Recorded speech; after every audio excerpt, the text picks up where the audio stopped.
Warmbier had passed away after being returned finally to his family from North Korea in a comatose state. And Amy, you know how leftists like to contend they have a monopoly on compassion for their fellow man? Right, because Republicans don't care. We're all racist and sexist Well, and have no compassion for the poor. I'll tell you, heard. there are some stories that resurfaced yesterday from all the featured left outlets, Salon, HuffPo, The Nightly Show with Larry Wilmore, canceled, about in terms of how they treated Otto Warmbier's imprisonment in North Korea. Let me give you an example of what I mean by this. Back in March of 2016, North Korea proves your white male privilege is not universal. La Shaw in the Huffington Post on the revocation of white privilege in North Korea. As shocked as I am by the sentence handed down to Warmbier, who, by the way, was sentenced to 15 years in prison in North Korea for stealing a poster from a hotel. Yeah, and if you can see the video, I've watched it several times. I mean, he was sentenced to 15 years hard labor, and all he did was take down it looked like a poster like this, Dan. You know, that we have our AM 560 poster. And Also, he just took it off the wall. You take that, that's a 5 to 10 stretch. He took it off the wall. You can tell it's so innocuous, so ridiculous of a sentence for that. It was like a high school or college prank. That's what happens in totalitarian states. But listen to this from the left. La Shaw in the HuffPo last March of 16. As shocked as I am by the sentence handed down to Warmbier, I'm even more shocked that a grown man, an American citizen, would not only voluntarily enter North Korea, but also commit what's been described as a college-style prank, just as you did. Oh. This kind of reckless gall is an unfortunate side effect of being socialized first as a white boy and then as a white man in this country. Yeah. I'm willing to bet my last dollar that he was aware of the political climate in that country, but privilege is a hell of a drug. The high of privilege told him that North Korea's history of making examples out of American citizens who dared challenge their rigid legal system. Rigid. That's generous. Rigid legal system in any way was no match for his alabaster American privilege. He was mocked on Larry Wilmore's show. Oh, what did they mock his sentencing when he begged and pleaded for his life for forgiveness? Did they mock that? No, it was as the audience laughed. Larry Wilmore's show has been canceled, so we don't have the audio. And who cares? That will be relegated to the ash heap of history. Story coming out of Straight of Pyongyang, not to be confused with Straight Outta Pyongyang. You see what he did there. NKW. North Koreans with attitude, recently captured one of America's most annoying exports, a frat bro. Otto Frederick Warmbier. Did this kid get arrested in North Korea and then just give the cop his fake ID? Yes, sir. We've got an American student, Otto Warmbier, here. His birthday is 4/20, and he lives on 69 Weed Avenue. Now you know why Larry Wilmore's show got canceled. One of the top 3 fakest sounding names I've heard. Okay, listen up, frat boy. This isn't like the time you sold the SIGEP's goat. This is North Korea, and so on and so forth. Frat bro privilege not valid in totalitarian dystopias. Salon.com, similar. Of course, they're going to pile on because he was in a fraternity. Because fraternities are bad. Here he is begging for his life. I don't know if they want to remember this. I never should have allowed myself to be allured by the United States administration to commit a crime in this country. I wish that the United States administration never manipulate people like myself in the future to commit crimes against foreign countries. North Korea, for forgiveness, so that I may return home to my family. Salon.com said this might be America's biggest idiot frat boy. He was only missing the Nazi haircut. It's interesting, as a couple folks on Twitter point out that Larry Wilmore and Salon, not only that they're having fun at Warmbier's expense, but also that they completely buy the North Koreans' version of events. Oh, yeah. Totalitarian regime. That he had botulism, and then he took a sleeping pill after that and slipped into a coma. That's what they're claiming. What happened to him? Doctors say there's no, you don't suffer brain damage and oxygen deprivation from getting botulism. Botulism is food poisoning. So Fred Warmbier spoke to the press for the first time last Thursday upon his son's release. He said, the question is, do I think the past administration could have done more? I think the results speak for themselves. And Warmbier continued. When Otto was first taken, we were advised by the past administration to take a low profile while they worked to obtain his release. We did so without result. Earlier this year, Cindy and I decided the time for strategic patience was over, and we made a few media appearances and traveled to Washington to meet with Ambassador Joe Yoon at the State Department. It is my understanding that Ambassador Yoon and his team, at the direction of the President, aggressively pursued resolution of the situation. They have our thanks for bringing Otto home. Warmbier had said about conversations with President Trump previously, to be honest with you, I'd avoided conversations with him because to what end? But I did take his call because Trump called him upon the release and after that press conference last Thursday. But I did take his call, and it was gracious, and it was nice, and it felt good, and I thank him for that.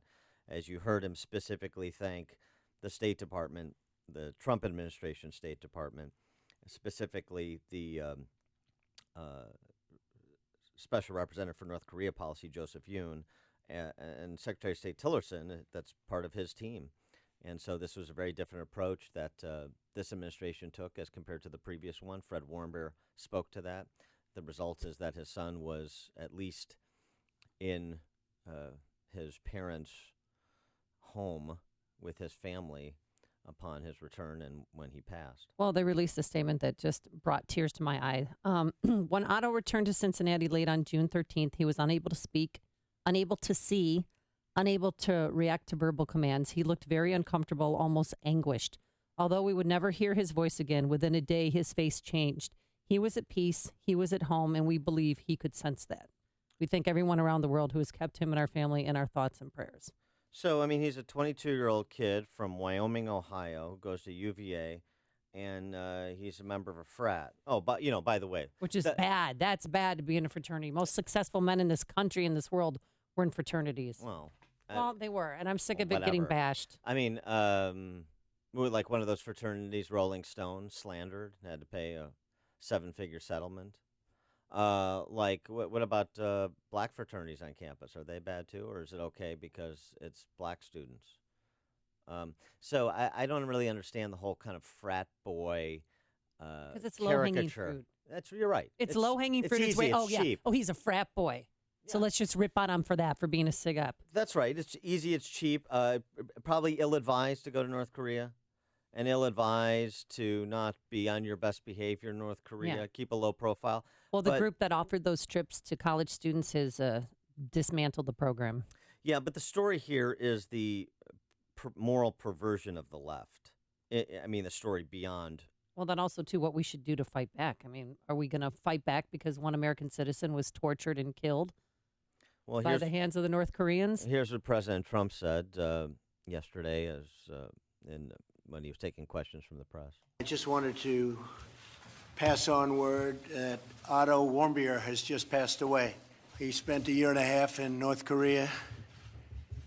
A lot of bad things happened, but at least we got him home to be with his parents, where they were so happy to see him, even though he was in very tough condition, but he just passed away a little while ago. It's a brutal regime, and we'll be able to handle it. So what does that mean, we'll be able to handle that? I don't know what it means. We'll see. I want to go back to the moral perversion of the left. Mm-hmm. And Noah Rothman has a good piece in commentary. He writes, this horrifying zest to attack this young adult, now just another victim of a totalitarian and criminal state, has exposed social justice for what it is, the precise opposite of objective justice.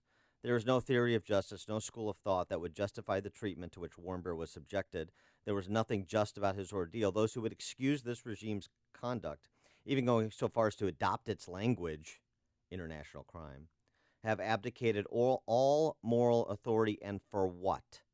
The base pleasure of pleasing a mob that lusts for the blood of those with certain characteristics adopted at birth, characteristics they happen to resent. That's not justice, it's prejudice.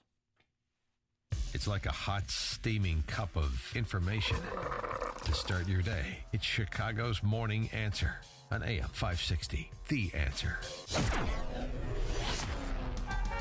Today, clouds and sun with a shower or thunderstorm around, mainly later. Kind of a repeat of yesterday, a high of 78 degrees. And then tomorrow, mostly sunny skies, warmer, a high of 81. Let's get into our alarm detection systems traffic center. I'm sure the roadways are going to be busy. It's the last day of school for CPS. Here's Jim Talamonte. Good morning, Amy. Good morning, Dan. Yes, Amy, be careful, especially in the afternoon. There'll be a lot of happy kids fleeing the schools, so watch for pedestrians this afternoon around those schools. On the inbound Stevenson, we've got roadwork delays still. Vermont Road to 83. This construction is in the process of clearing. It's 41 minutes from 355 to Lakeshore Drive, outbound 5 to 34. Here's Orion. Little tight 18th to the Circle, 17 minutes, 95th to downtown. I-57, 18 minutes, I-80 to the merge, Mission Ford, 17. The other expressways and tollways for now look great. I'm Jim Talamonte in the Alarm Detection Systems Traffic Center. Hey, looking to secure financing on a new home or refinance your existing home? Then you need to do what I did and call David Hochberg over there. He's Vice President of Lending at Pearl Mortgage. Most consumers think it's easier for them to refinance with their current lender. Wrong.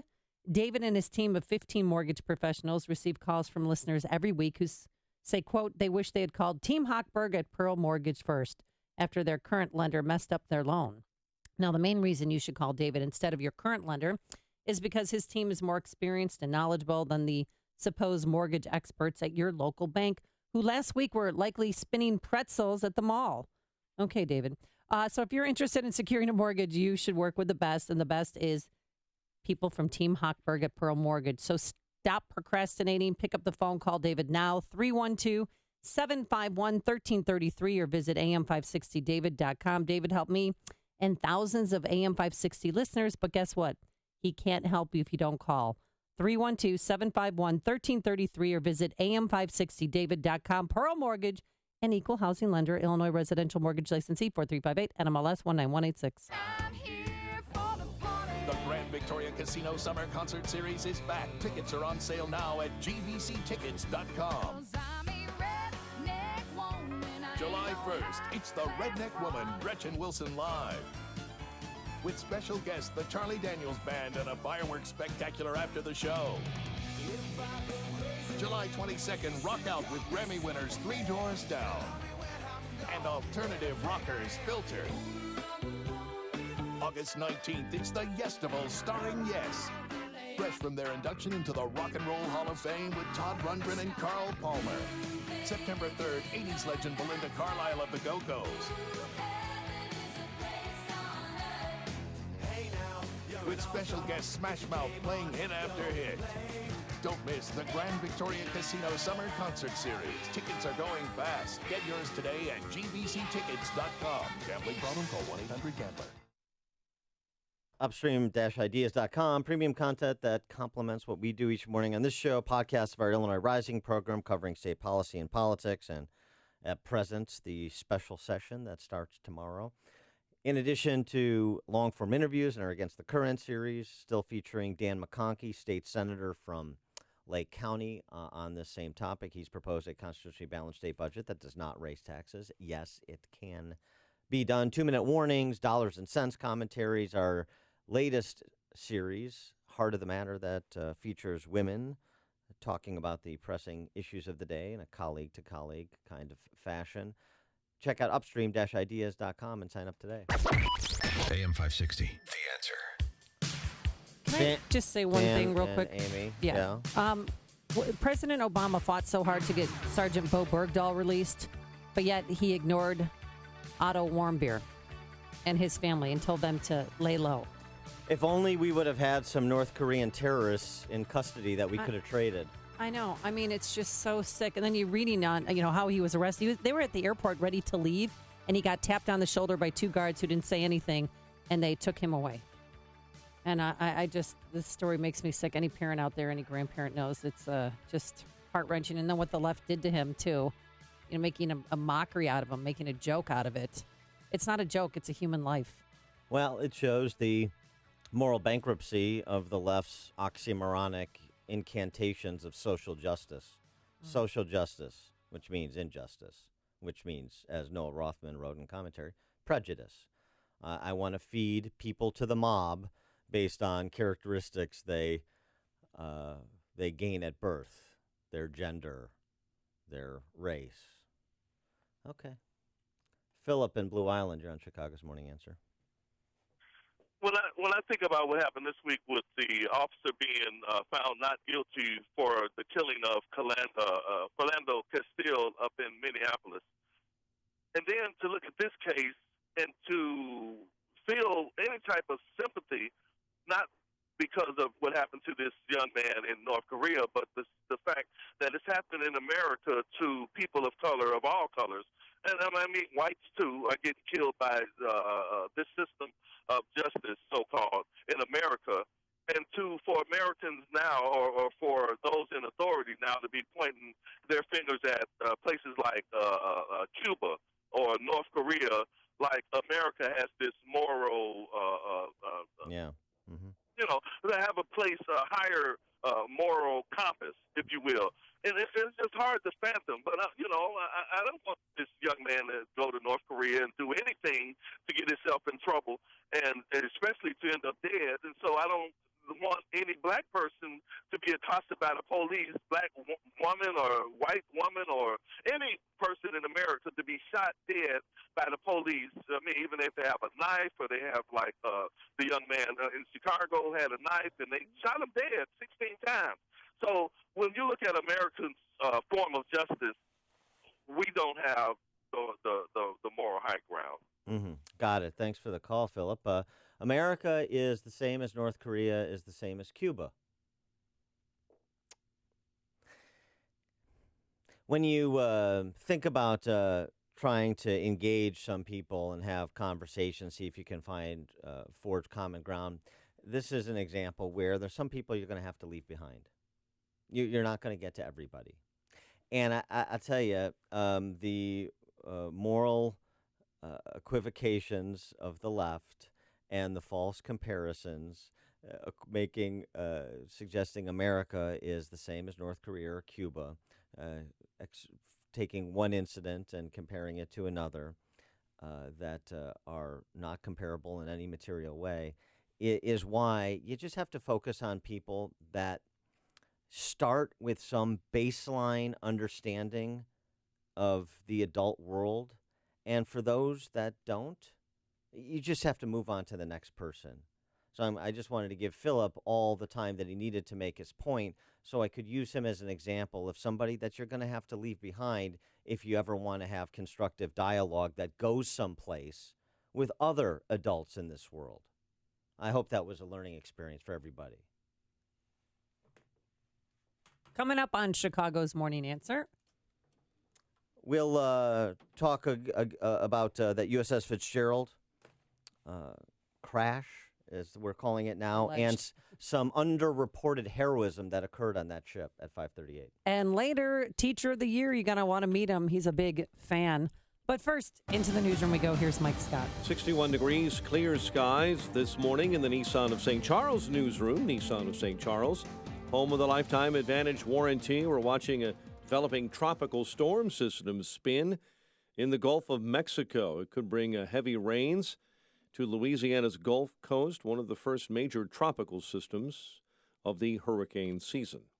Australia suspending military air operations in Syria after Russia warned this week it would shoot down anything flying in the area that it is operating in. Democrats are vowing to slow down Senate business in a growing dispute over health insurance reforms being drafted in the Senate. Minority Leader Chuck Schumer says, in his words, it's outrageous that Republicans are crafting a bill in secret and want to pass it without public hearings. This is the most glaring departure from normal legislative procedure that I have ever seen. House narrowly passed a health care bill in early May. Senate Republicans are drafting their own version. Georgia voters deciding a closely watched U.S. House runoff election today. Georgia Republican congressional candidate Karen Handel says she is very confident she'll be victorious over outside-funded Democrat John Ossoff. It's all about getting the vote out. You know that the last day and a half is all about pushing people to the polls and getting as many of our folks out to vote as possible. What I've seen is a tremendous amount of enthusiasm from the voters who are my supporters. Republicans have held that Atlanta area seat for many years. They say the race between Handel and Ossoff is too close to call, according to local pollsters. The family of an American college student who died just days after being released from North Korea in a coma, saying the 22-year-old has completed his journey home. Relatives say Otto Warmbier died Monday. He had been sentenced to 15 years in prison for being accused of trying to steal a propaganda banner. Jewish students this morning are suing San Francisco State University for not stopping protesters from shutting down a Jewish speaker. The suit that 6 students and visitors filed in federal court accuses San Francisco State of knowingly fostering an anti-Semitic environment and discriminating against Jewish students. Governor Bruce Rauner wants to speak to the people of the state of Illinois live before the lawmakers return to Springfield. He has an address scheduled tonight from the old state capitol. One man is hurt after being attacked by another man wielding a chainsaw in northwest suburban Arlington Heights. Investigators believe the incident was a result of a domestic dispute between both men and a woman. And this morning, a Packers fan is suing the Bears over dress code. Russell Beckman has filed a federal lawsuit claiming he was denied access to a pregame event at Soldier Field last year because he wanted to wear his Packers gear. Mount Pleasant, Wisconsin native wants the Bears to reverse their policy. Beckman, by the way, is a season ticket holder for both Green Bay and Chicago. Cubs rally for a 3-2 win over the Padres. White Sox open up a set with the Twins. And the news is a service of Illinois Partners for Clean Air. Does your commute drive you nuts? Stop driving. Save over $900 a month by riding public trans. Put your time to better use, help reduce air pollution, learn to breathe easy and save easy with Illinois Partners for Clean Air at cleantheair.org. 534, a check of traffic and weather on the way next on AM 560. Mike Gallagher wants the GOP to rally together. You may be the first president in history to go down because you can't stop inappropriately talking about an investigation. Well, no, he may be the first president to go down because he can't get fellow Republicans like you to support him. I don't know why this is so hard for Republicans to muster at least the pretense of support for a president who is under siege by the American media. The Mike Gallagher Show, weekdays at 9, right before Dennis Prager at 11 on AM 560, The Answer. Trust CLR, celebrating 50 years of making quick work of tough jobs. Find them on Facebook to find out how you can win tickets to an anniversary concert with the band Chicago. Balance of Nature's fruits and veggies.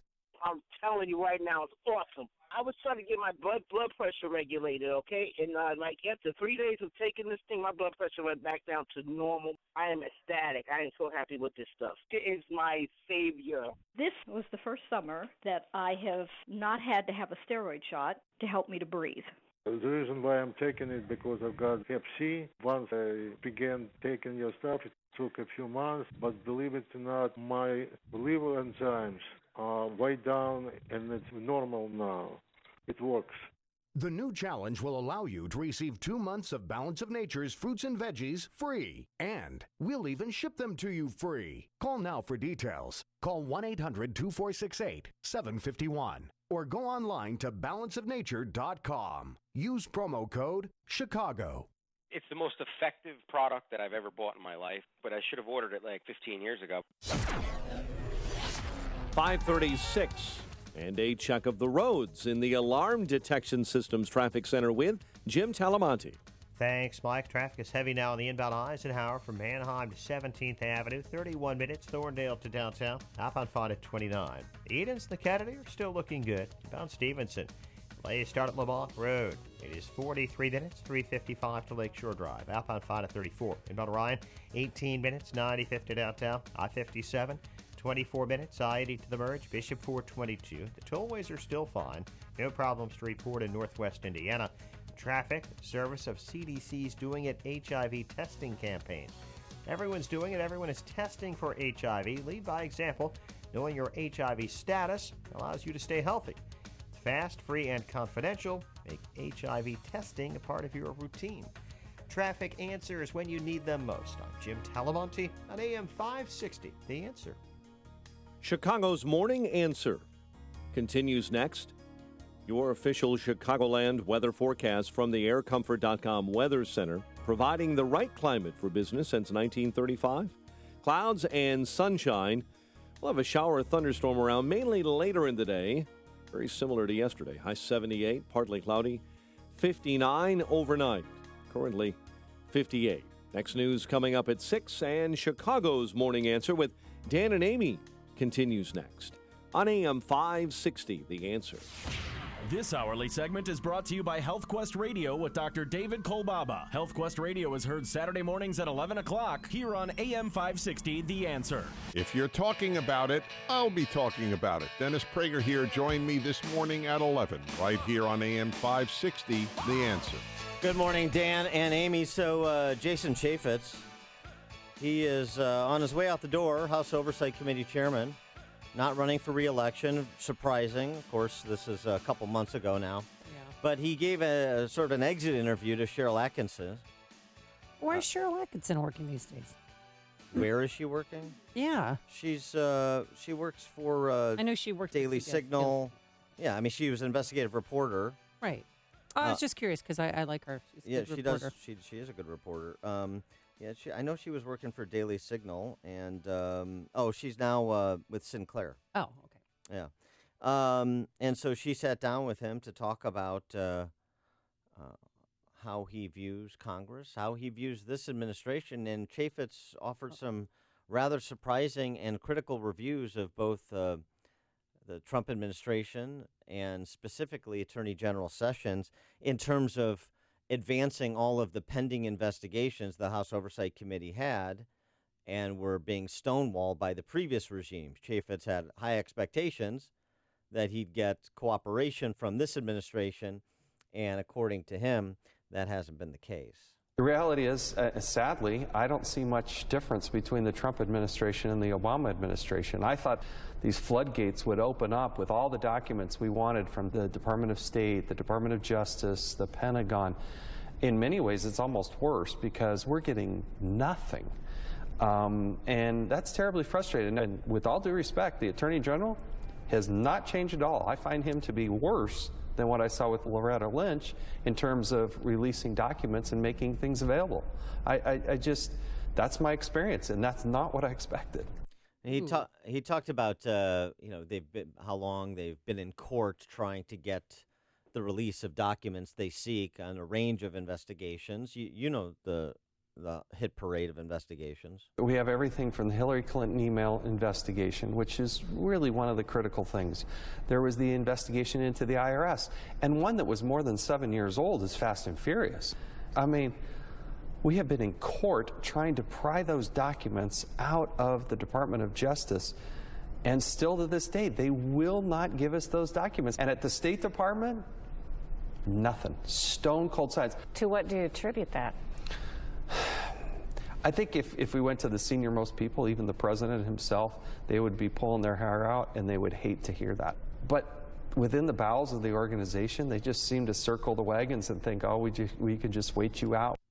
Yeah, this is the bureaucracy, the permanent bureaucracy, the fourth branch of government that is under talked about, which is why the Trump administration's focus on the administrative state is so important, will continue to be, so long as they continue to focus on it. So, and this is where we've talked about before on this show, about the lack of staffing up. You've got all kinds of senior level positions in Tillerson's operation at State that have gone unfulfilled, all deputy secretaries in the thousands of positions that are unfulfilled. Now, maybe some of them should be permanently unfulfilled, and you should just scale them down. But then let's scale them down and pry up some of the permanent bureaucracy, particularly those individuals who, as Chaffetz said, are just trying to wait out the administration because they disagree with its policy agenda. You know, the agency heads need to identify individuals like that and replace them. Or if you can't replace them because of civil service protections, then work around them with your own team. And that's not happening, and that's a problem. So Chaffetz made an important point, even though he's being critical, that if you took it to the senior-most people, to the president, they'd probably be frustrated too. But ultimately, it's their responsibility to not be frustrating the chairman of the House Oversight Committee.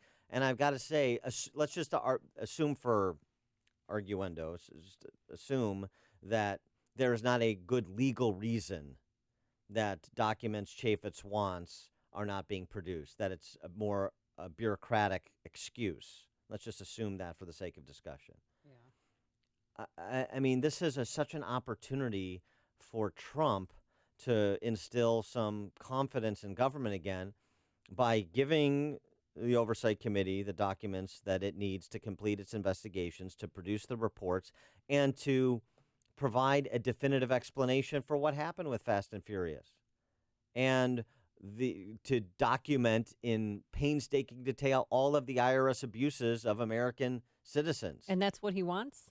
Well, that's what Chaffetz is saying, right? And that they haven't been getting, which is why they've been sort of in stasis on these investigations. You mentioned Fast and Furious, 7 years old. Yep, that's true. I mean, we have until this Friday for President Trump to turn over all the audio recordings and memos in relations to the James Comey investigation, but he's talking about investigations that happened years ago. Yes. That still haven't been resolved. Yes. And, you know, Chaffetz goes on. Here, one of my particular kind of idiosyncratic, perhaps, but important nonetheless, issues. And that's John Koskinen. Why is he still at IRS?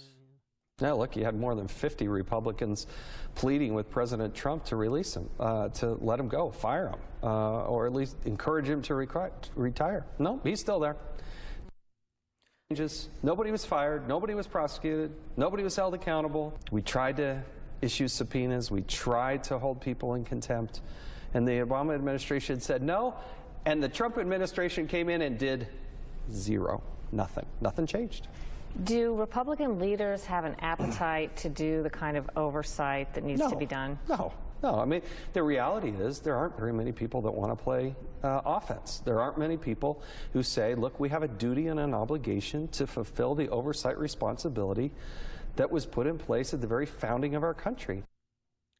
You know, I mean, I don't know Things what just got real around here. I don't know what Chaffetz is going to do in his next foray in the private sector, but it sounds like somebody who's genuinely frustrated. I mean, Chaffetz is a conservative, right? He's a conservative from Utah.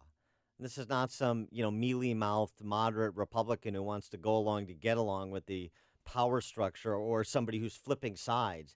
He seems to me, based on his willingness to kind of be critical on the substance of the matter and the responsibilities as House Oversight Chairman that he takes seriously, and has proven through the course of the last several years that he takes them seriously, that he just wants an accounting for a system that is very frustrating with respect to trying to abide those responsibilities and provide some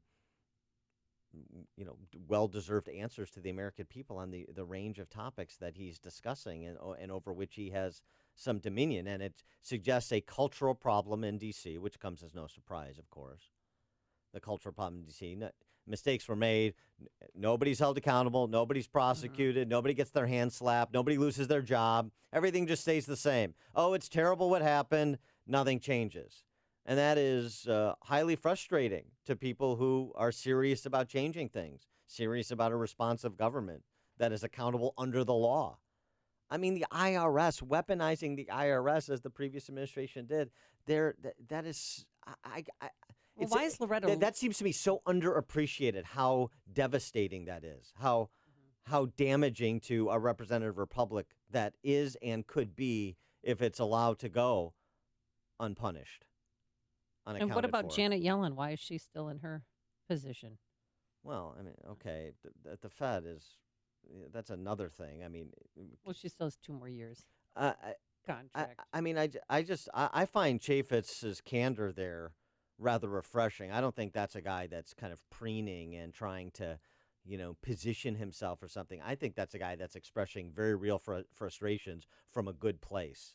And if Drain the Swamp was one of the clarion calls of the Trump regime, Jason Chaffetz is here to tell you that 6 months in, it's not being drained.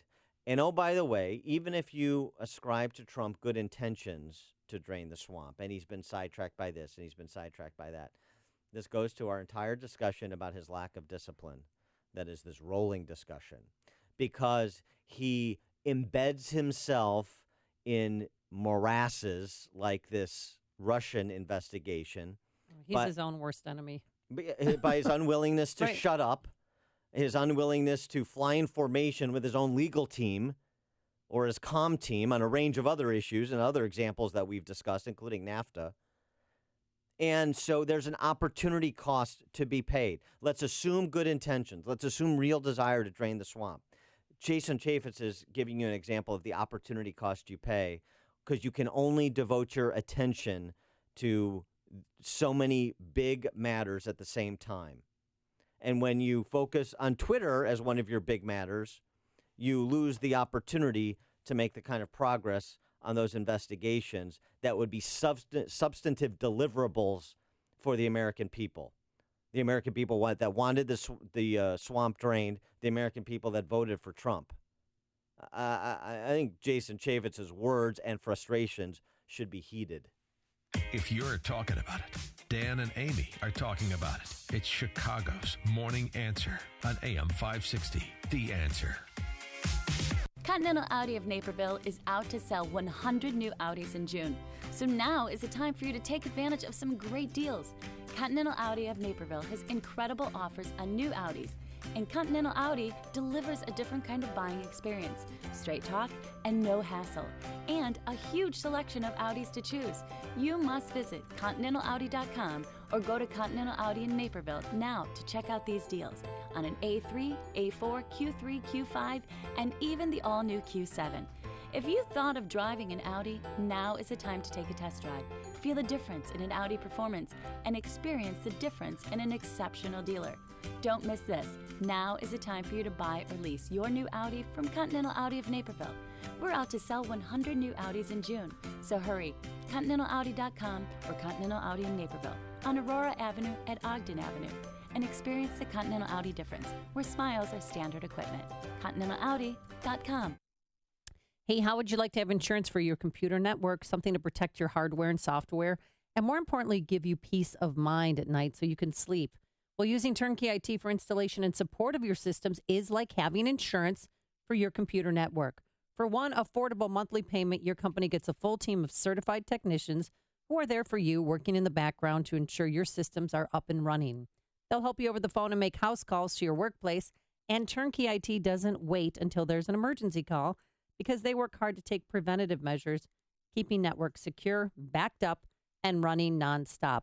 Turnkey IT can protect your network with the Turnkey experience, where everything is included: Office 365 hosting, advanced network protection, cloud backup, disaster recovery, and unlimited remote and on-site support. So find out what Turnkey IT can do for your company today. It's easy. Visit turnkey.pro. That's turnkey.pro. Need a new CPAP? Then we need you. We're CPAP.com, and we recently overstocked the world's best CPAP machines. Top-of-the-line devices from brands like ResMed and Philips Respironics. Call now and get one of these overstocked CPAPs for a fraction of the price. We'll even give you free next-day air shipping. Call 1-800-600-5909. The best part? No insurance needed. We're giving out these CPAPs at prices so low, they'll cost less than your copay and deductible through insurance. CPAP.com has shipped over 1 million orders and has the world's largest selection of CPAPs and accessories. With no retail overhead or costly middlemen, we're the best way to get comfortable, effective sleep apnea equipment at incredibly low prices. Again, CPAP.com has overstocked premium CPAPs. Call now to get a ResMed or Philips Respironics machine for a fraction of the price with free next-day air shipping. Call 1-800-600-5909. Hurry. When these overstocked CPAPs are gone, they're really gone. That's 1-800-600-5909. Are you buying or selling a business or starting a business? Maybe you have legal problems with a business partner or employees, or are just drowning in new regulations.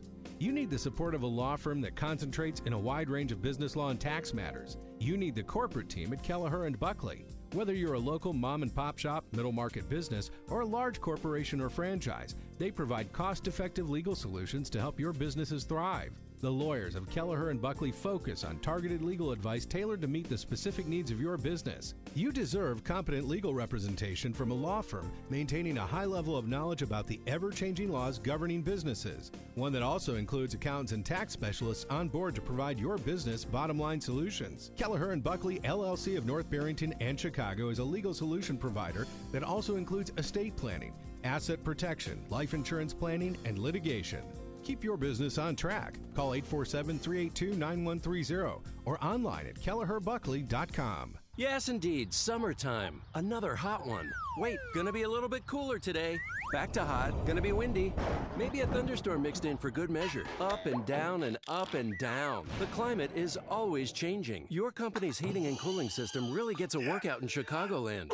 Be ready for anything this summer. Call Air Comfort and get your business's cooling system tuned up and running at peak performance. You see, the Air Comfort problem solvers can find small problems before they become big problems. Plus, proper maintenance will keep your system from wasting energy and money. Air Comfort will make sure your equipment is clean and obstacle-free. And if your chiller is about to or has stopped working, they can install temporary solutions to keep you cool while the long-term fixes are put in place. The key to keep your climate from changing is preventative maintenance, and Air Comfort can help. Schedule a comprehensive assessment of your mechanical system today. Call 708-345-1900 or visit aircomfort.com. Air Comfort, providing the right climate for business since 1935. Thinking of getting engaged to that special person in your life? Hi, it's Mike Gallagher. I've got the perfect place for you. Visit my friends at Roland's Jewelers, a family-owned jeweler in downtown Libertyville. Roland's Jewelers has a beautiful selection of engagement rings, and they're a direct diamond importer. That means wholesale prices on quality loose diamonds.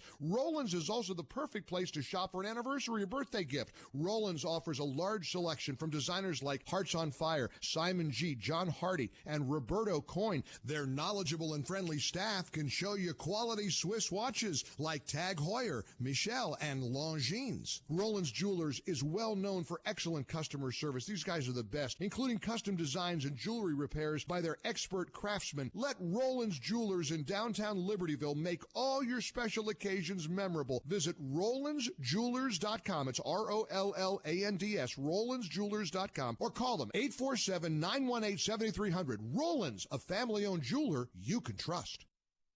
Hey, there's so much to do and so much fun to be had in Wisconsin Dells. Well, would you like to get away to the water park capital of the world? AM 560, The Answer, wants to put the dream within your reach.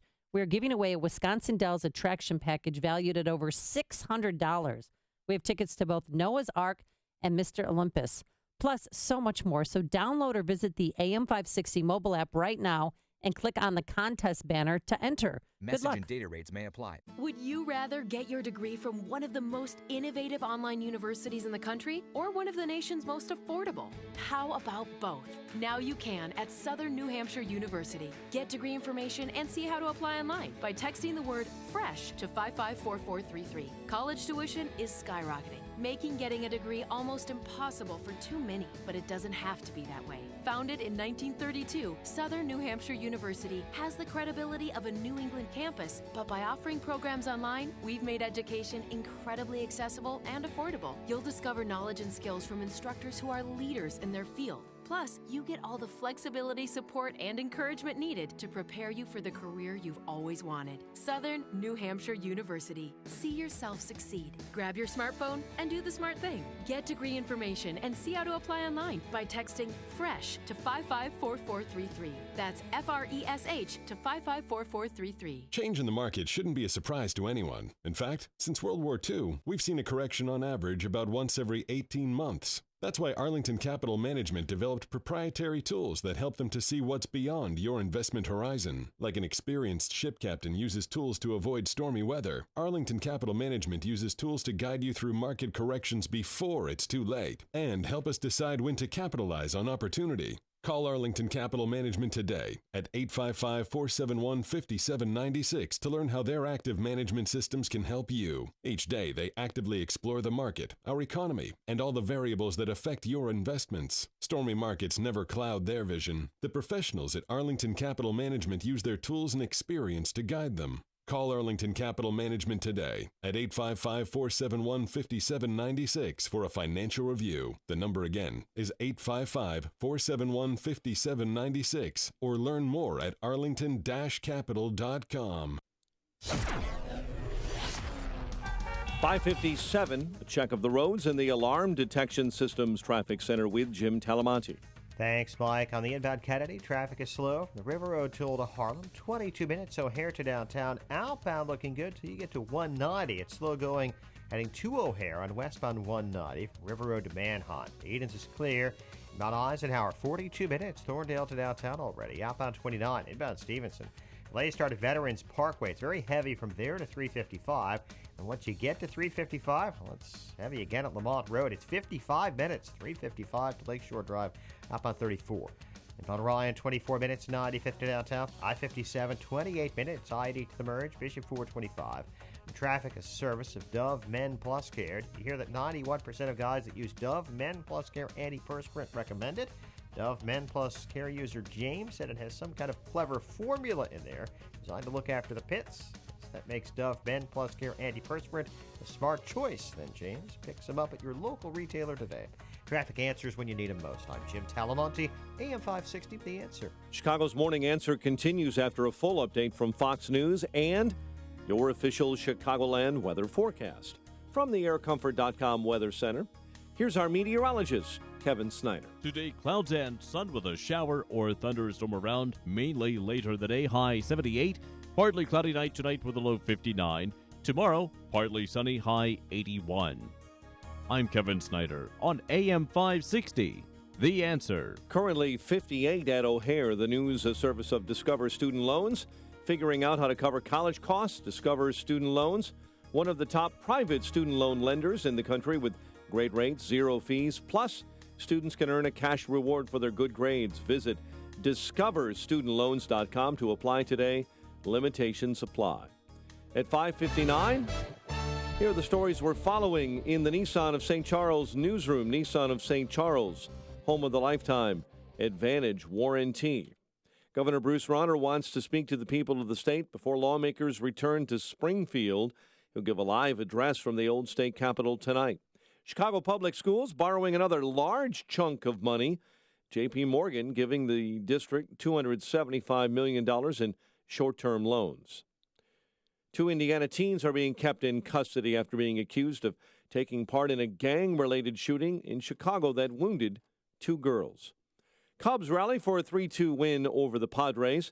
More Dan and Amy coming up after Fox News. WIND Chicago News Time. 6. The polls are just opening in Georgia. I'm Dave Anthony, Fox News. Now more than ever, Georgia should elect some fresh leadership. John Ossoff trying to be the first Democrat to represent Georgia's 6th congressional district since the 1970s. But President Trump's been tweeting, Ossoff can't vote today, doesn't even live in the district. He's pushing hard for Republican Karen Handel, saying she'll fight for lower taxes. They have flooded this district with a ton of money, both sides, Republicans and Democrats, outside money. Some $50 million have been spent on this special election, making it the most expensive congressional race ever. We have been inundated with ads. That's Mark Teichner with Fox 5 TV in Sandy Springs, Georgia. The polls have also just opened in South Carolina in a special House race there. Democrat Archie Parnell hoping to flip what's been a red seat blue, facing Republican Ralph Norman. Democrats were up till midnight in the Senate. Fox's John Decker explains why, live from Washington. Fox News has learned that Senate Republicans are preparing to vote on an Obamacare repeal bill next week. Majority Leader Mitch McConnell can lose just 2 Republicans to pass the bill. We're going to have a meeting of all the senators right here on the Senate floor, all 100 of us.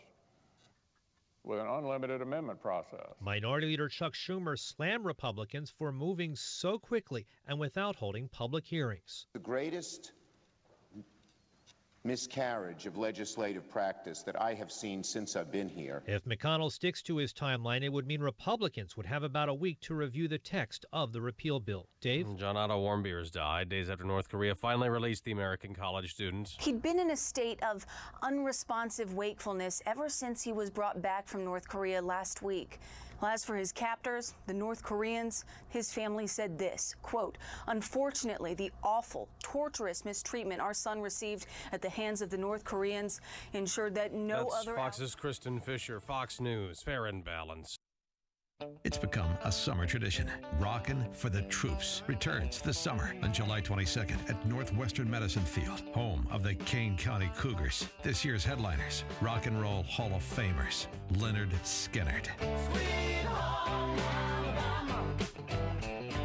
Also appearing, The Voices, Ayla Brown, and The Empty Pockets. Proceeds will benefit Operation Support Our Troops America. Get your tickets today at rockinforthetroops.org. That's rockinforthetroops.org. Summer involves a lot of driving, to camp, to work, to soccer, back home to grab what they forgot, and then back to soccer again. So wouldn't you like to know your car is up for it? Enter Hum by Verizon. Now you can check your car's health from your phone with vehicle diagnostics, drive with more peace of mind thanks to 24/7 emergency assistance, and let the kids stream and game on the go with your car's own Wi-Fi hotspot. Get Hum and get where you're going. Learn more at hum.com. Verizon Wi-Fi available on HumX only. Data usage applies. Coverage not available everywhere. Visit vzw.com for availability.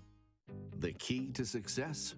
Keep it simple, especially when it comes to hiring. And nobody makes it easier than Indeed.com. Post a job in minutes. Set up screener questions. Manage your candidates from one dashboard. According to an independent study, 5 times more hires are made through Indeed than any other job site. New users claim your $50 credit to post a sponsored job at Indeed.com/credit. Indeed, the world's #1 job site. Terms, conditions, and quality standards apply. This hourly segment is brought to you by Power Trading Radio. Heard Sundays at 2 p.m. Brought to you each week by Online Trading Academy. This is Chicago's Morning Answer with Dan Proft and Amy Jacobson on AM 560. The Answer.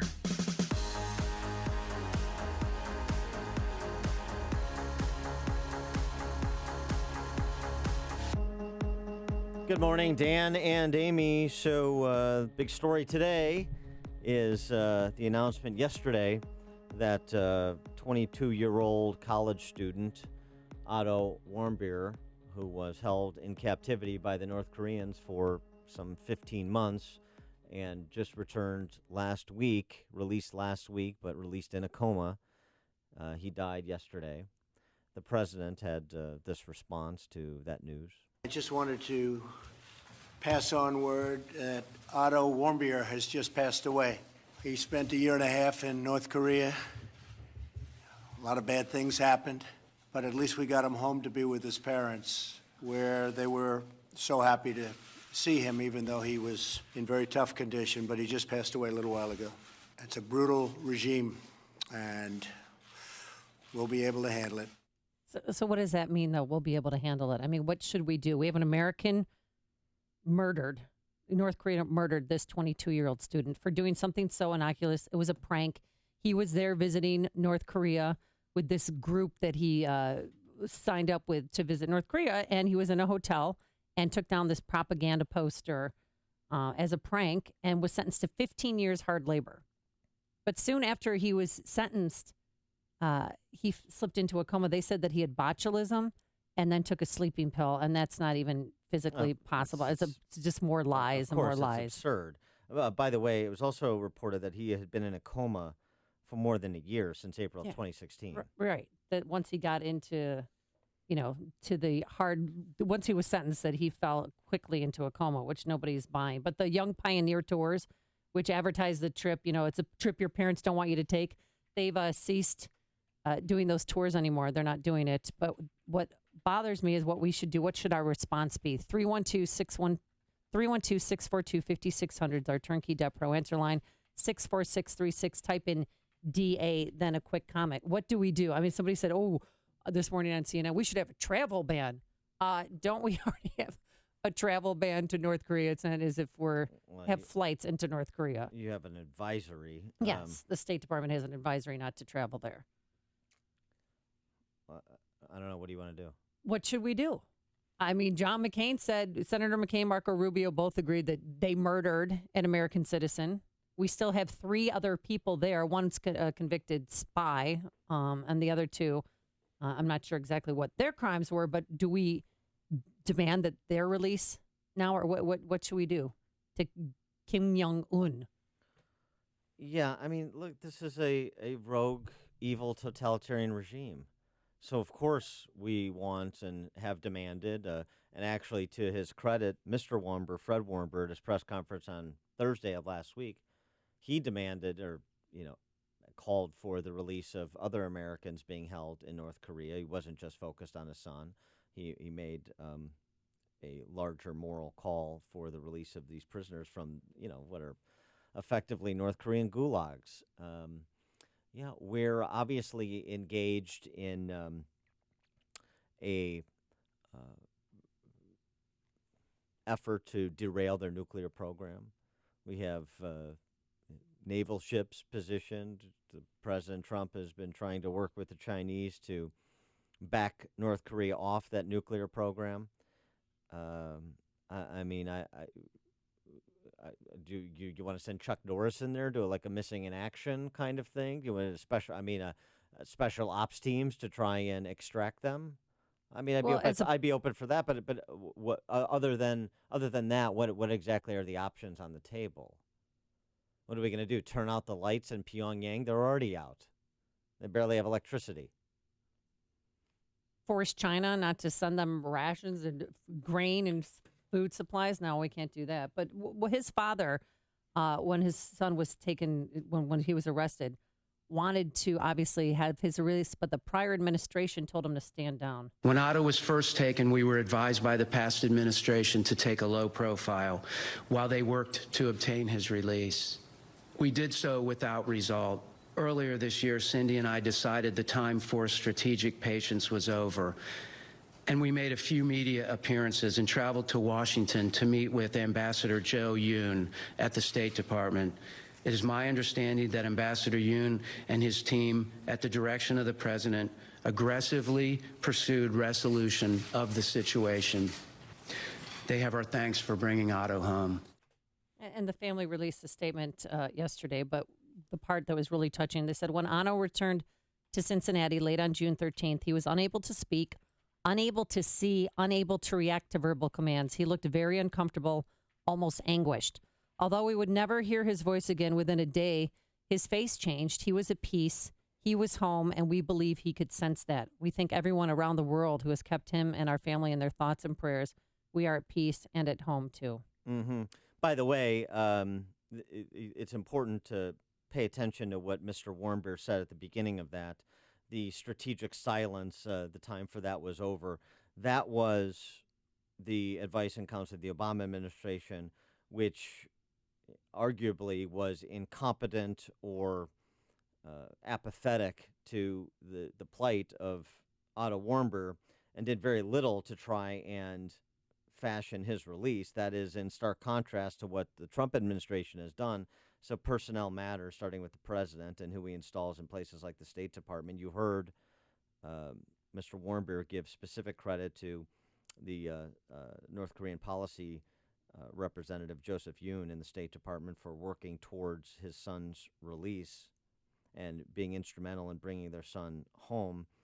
John Kerry's State Department was portrayed by Mr. Warmbier as exasperated and largely ineffective.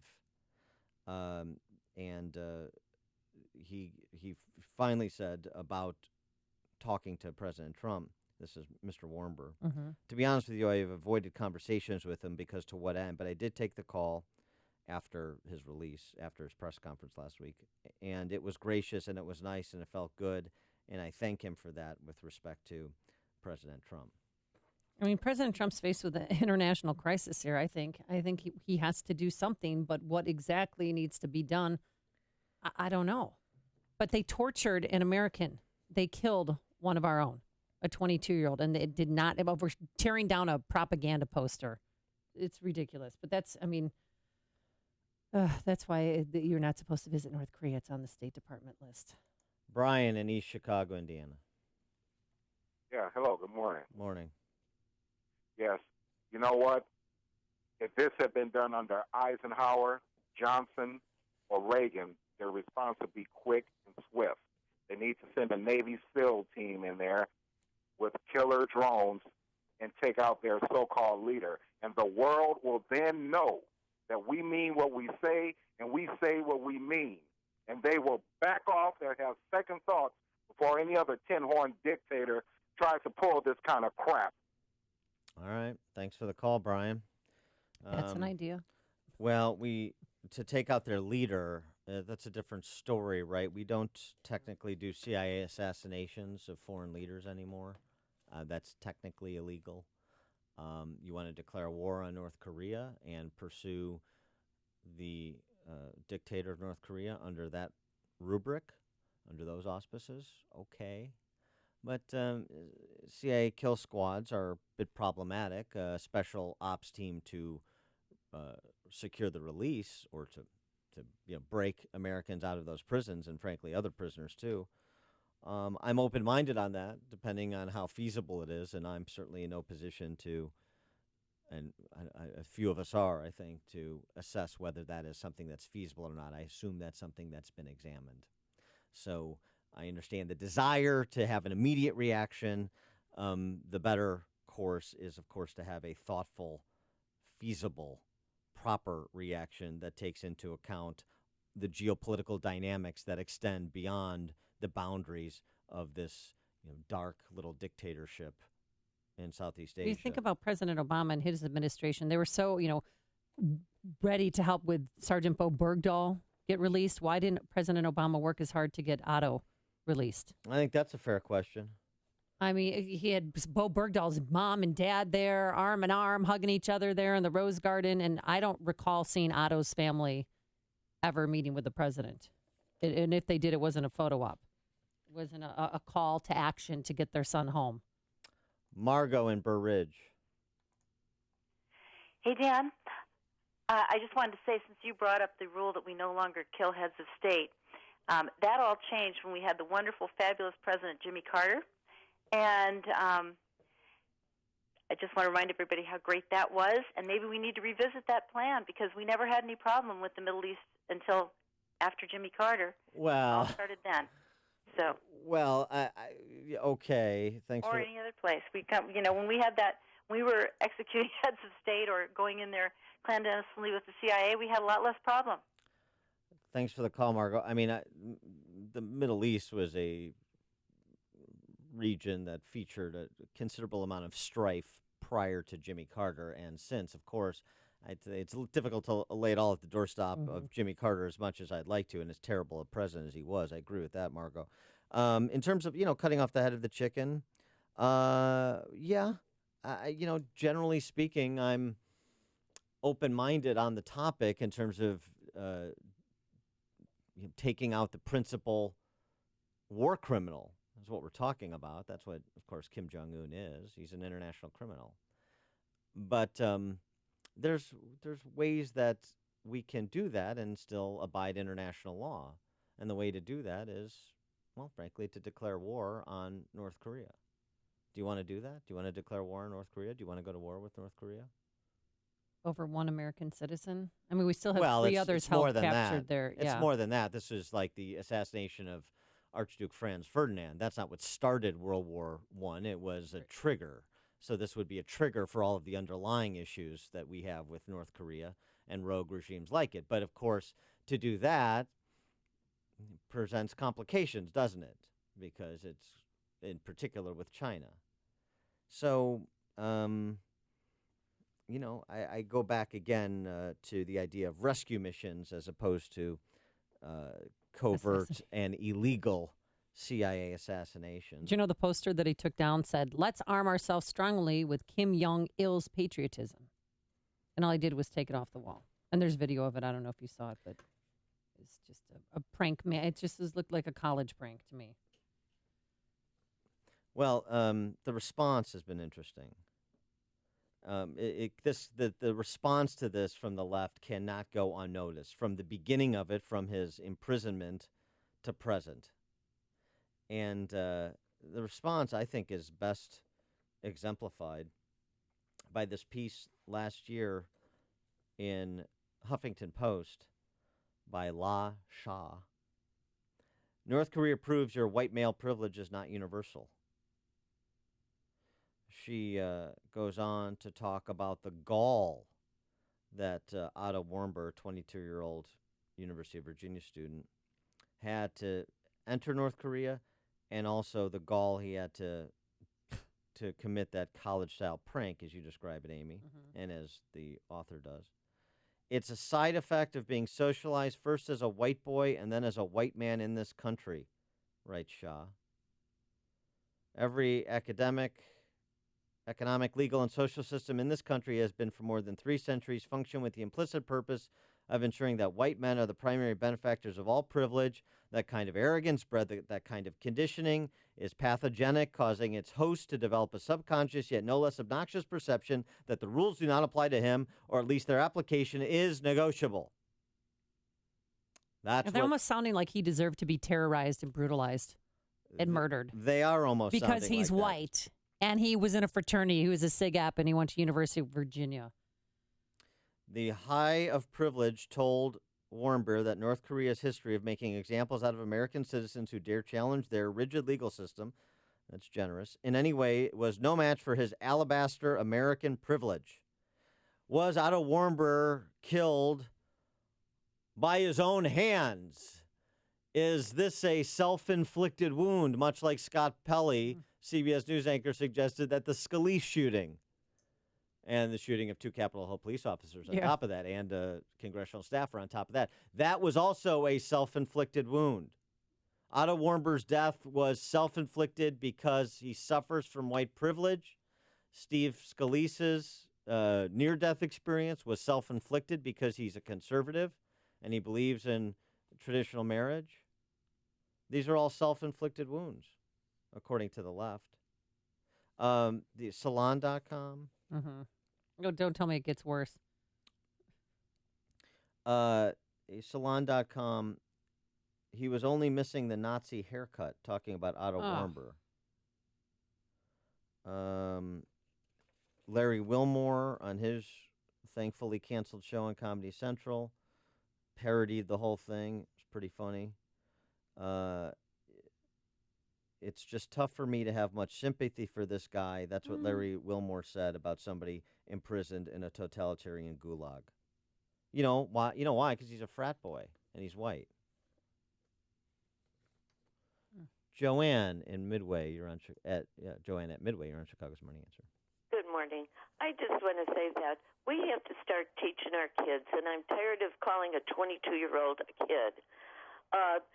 We send them to college because we want them to have experiences and to widen their horizons, but they also have to know to respect other people's property, other people's countries. At one point in time, we used to be called the arrogant Americans, and that was 20, 30, 40 years ago. Well, our young kids have got to learn to respect. We slap their hands here for doing something stupid like that.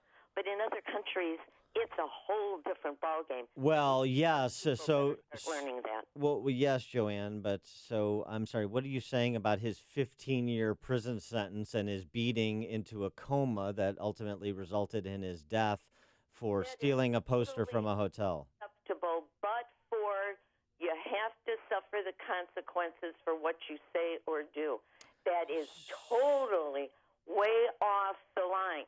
Over here, we'd fine them for $100. They don't respect us, but we have to respect their rules and their laws. That kid that got caned for what he did, that is totally brutal. We just have to start understanding other people's cultures. just like we expect other people to understand our culture here in the United States. Is that right? I mean, do we have to understand and appreciate totalitarian political systems? And I don't care if they're North Korea or Cuba or the Soviet Union. Do we have to understand those things?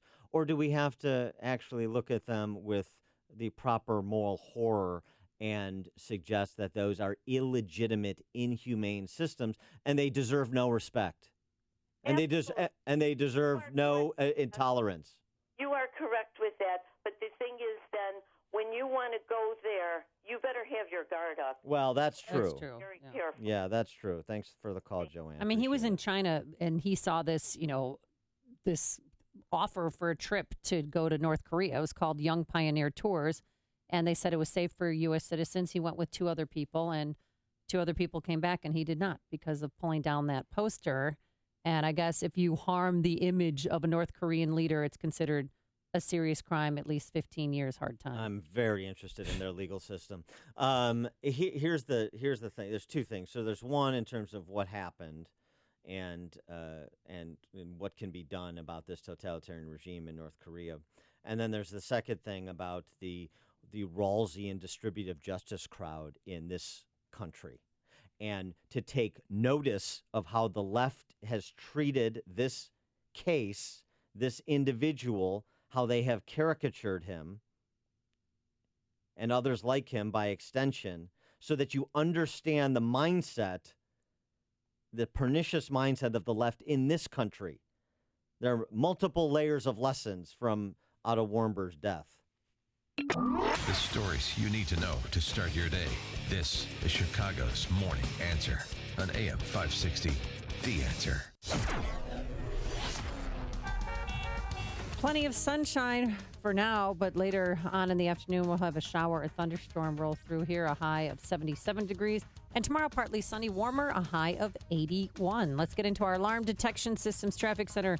Here is Jim Telemonte. Thanks, Amy. Good morning. Morning, Dan. Eden's inbound, heavy starting at Peterson. It's 21 minutes, Lake Cook to Montrose, outbound 20. Kennedy, 26 minutes, O'Hare to downtown, outbound 30. Inbound Eisenhower, delays start at Wolf. 48 minutes, Thorndale to downtown, outbound 31. Inbound Stevens, delays start at Veterans Parkway. Then once you get to 355, still an hour and 10 minutes to get to Lakeshore Drive, 50 minutes from the Tri-State to the Drive. Ryan is 24 minutes, 95th to downtown, I-57, 31 minutes, I-80 to the merge, Bishop Ford 25. Northbound Tri-State heavy from the Reagan Tollway to North Avenue, with Reagan Tollways bottled up from 83 to the Eisenhower. I'm Jim Talamonte in the Alarm Detection Systems Traffic Center. All Nissans are created equal. It's Nissan of St. Charles that makes the difference. At Nissan of St. Charles, we go the extra mile to make sure your happiness lasts as long as you own your vehicle. Every new Nissan or used vehicle we sell comes with our exclusive Lifetime Advantage warranty. So when you get your new Nissan at Nissan of St. Charles, you'll drive with peace of mind knowing it's backed by our exclusive warranty that lasts the lifetime of your vehicle. Be sure to ask about our Lifetime Tire program. And this month only, Nissan of St. Charles is giving away a brand new Nissan Sentra. That's a new 2017 Nissan Sentra. Just visit Nissan of St. Charles by June 24th and register for our giveaway. Or visit nissanofstcharles.com for complete details. Nissan of St. Charles, located on North Avenue in the heart of St. Charles. Or visit us online at nissanofstcharles.com. Nissan of St. Charles. Experience the difference. Finding great candidates to hire can be, well, like trying to find a needle in a haystack. Sure, you can post your job to some job board, but then all you can do is hope the right person comes along. Which is why you should try ZipRecruiter. ZipRecruiter is different. It doesn't depend on candidates finding you. It finds them. With its powerful technology, ZipRecruiter distributes your job everywhere it needs to be to find the right candidates. In fact, over 80% of jobs on ZipRecruiter get a qualified candidate in just one day. So, while other companies might deliver a lot of hay, only ZipRecruiter finds you what you're looking for. The needle in the haystack.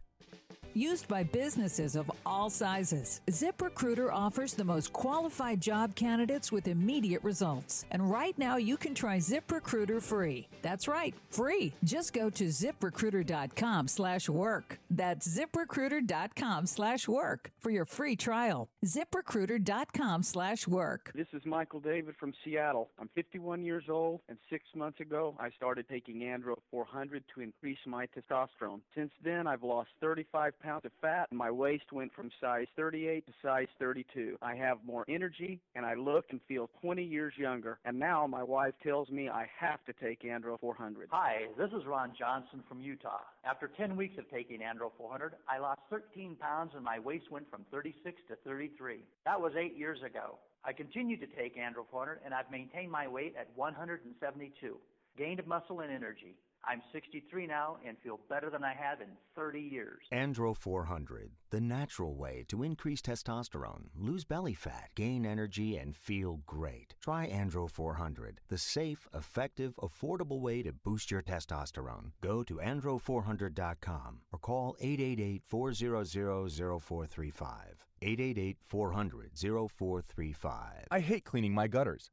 I kept hearing ads for that gutter guard system, so I thought, why not? I'll get an estimate. I was shocked. I never thought gutter guards could cost so much. Then I heard about Spring Rock gutter guards. The estimate is free, so it made sense to at least compare them. I was shocked again by how much money they saved me. I'm talking thousands, like enough to take my family to Disney World.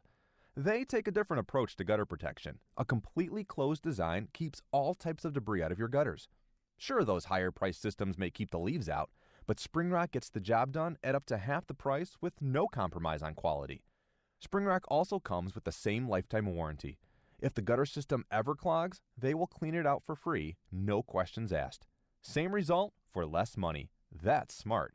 There's more than one option when it comes to gutter guards. Compare today and save at springrockgutters.com or call 708-571-0632. Special financing is available. Drain your gutters, not your wallet. Signature Bank is Chicago's fastest growing independently owned business bank. It's a bank where relationships still matter. Signature Bank knows your name and your story. I'm Dan Proft, and I know this because Signature Bank is my business bank. Do you know your bank's fraud tolerance? I'm Ann Dollagall, Treasury Management Executive. At Signature Bank, we have zero tolerance. While some of the big banks may write off smaller incidences of fraud, we use a multi-layered approach to fight fraud before it happens to our customers. There's been a record number of businesses hit with payments fraud this year. Keeping your business assets safe is our top priority.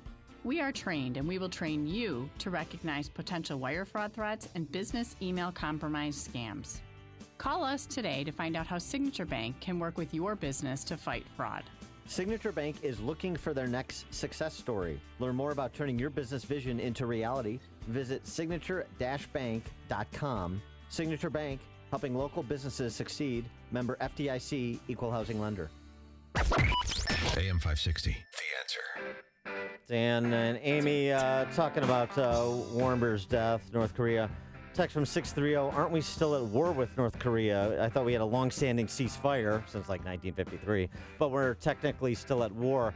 I'm not sure about that. I know the armistice that was signed in July 53. I think it was July 53. Yeah, you were 12 years old then. Yeah. Right. That created the Korean demilitarized zone, but it technically did not end the war. So technically, North and South Korea are still at war, technically, because there was no peace treaty.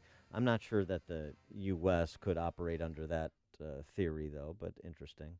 Glenn in Holland, Michigan, you're on Chicago's Morning Answer. Yes, hi. You know, why don't, like you said, declare him an international criminal?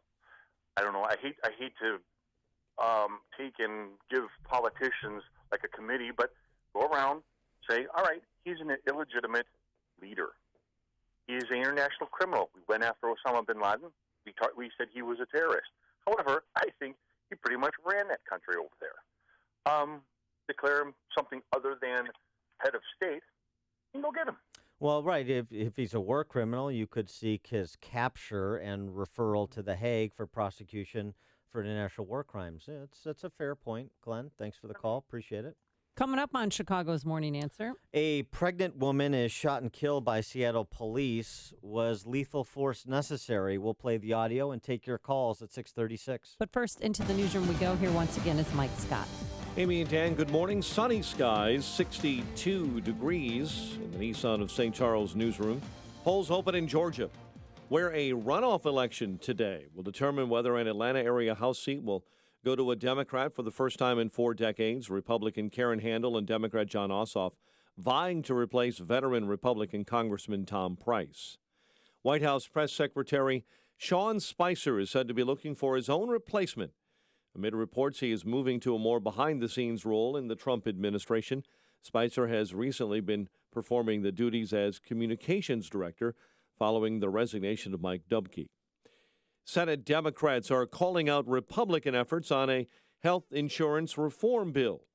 Democrats say their opponents across the aisle are crafting a health care bill behind closed doors and plan to pass it without public hearings.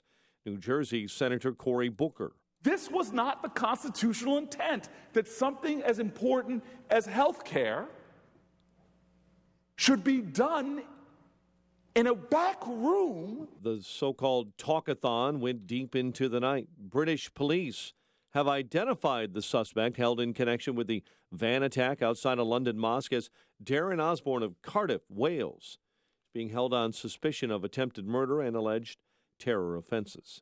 Weather over the western U.S., dangerously hot on this first day of summer. Excessive heat warnings are in effect today for all of Arizona and California, as well as parts of Nevada, New Mexico, and Utah.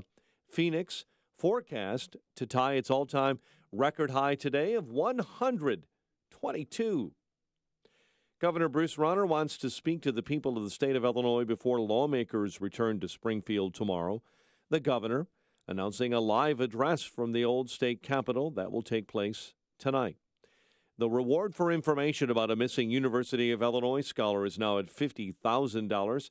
Champaign County Crime Stoppers last night announcing a $40,000 reward. In the search for Yingying Zhang, the money will be in addition to $10,000 already being offered by the FBI. Cubs rally for a 3-2 win over the Padres. White Sox open up a 3-game set with the Twins tonight in Minnesota. The news, a service of Staples. When it's time for last-minute changes to a big presentation, let Staples be your office away from your office with everything you need to print, scan, or fax. Access files from a USB, email, or the cloud, and use the self-serve machines to avoid waiting and get back to business. Staples, it's pro time. 6:33 is our time. We'll have a check of traffic and weather on the way next on AM 560. Dennis Prager believes the Democrats are victorious in the Comey testimony. The Democrats have won a fantastic victory by continuing this Russian collusion story, which has still has no basis. You understand? Nothing. All the leaks, all the investigation, nothing. Great victory for the left here. How they have made a crisis out of nothing. The Dennis Prager Show. Weekdays at 11, right before Sean Hannity at 2 on AM 560. The Answer. Trust CLR, celebrating 50 years of making quick work of tough jobs. Find them on Facebook to find out how you can win tickets to an anniversary concert with the band Chicago. Balance of Nature's fruits and veggies. I was diagnosed with congestive heart failure. I went from being able to work 14, 16 hours a day with no problem to where I could barely walk a block to the store. I went on to the phytonutrients about 6 months ago, and within a couple of months, my medical doctor had cut my prescriptions down in a little bit smaller dosage. The next time I went back a month later, I walked into the doctor's office and he says, "My gosh, what's happened to you? You don't even look like the same person." He looked at my legs and the swelling had gone down, my blood pressure was down.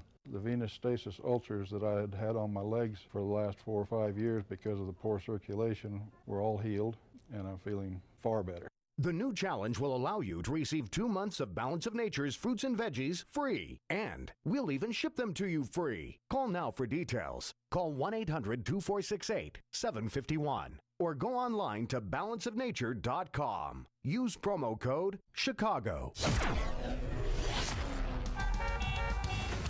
It is 6:35, and let's get an update on the roads. In the Alarm Detection Systems Traffic Center, here is Jim Talamonte. Thanks, Mike. On the Edens Expressway inbound, we're looking at 23 minutes. Lake Cook to Montrose, outbound 21.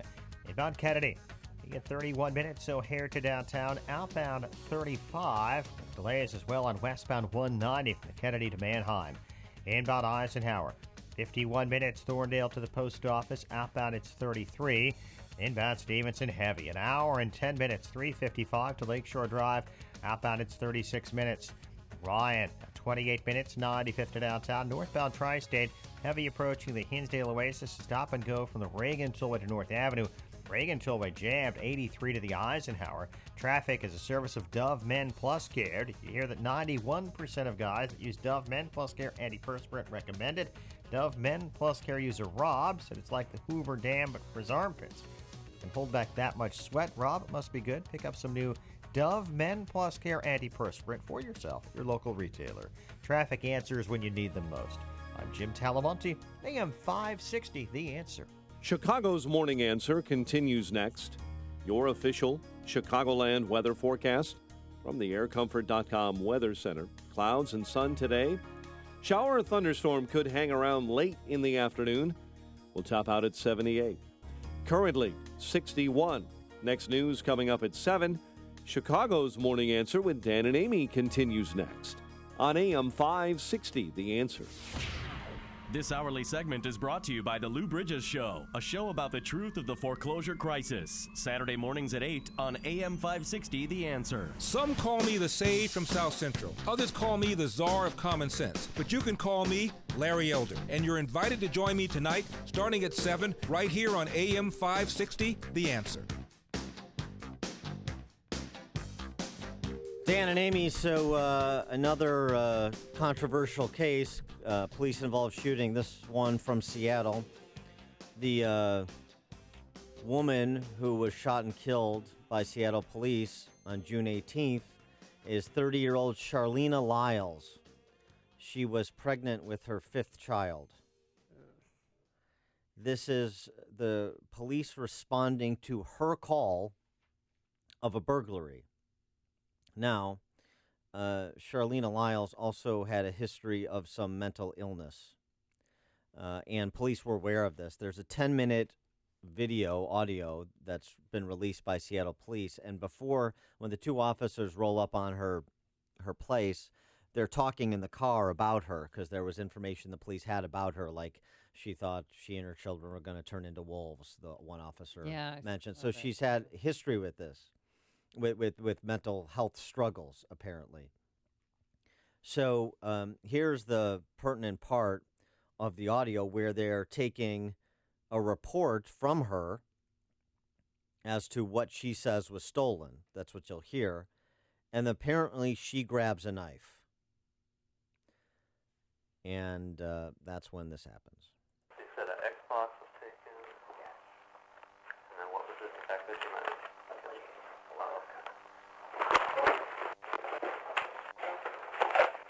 Get back.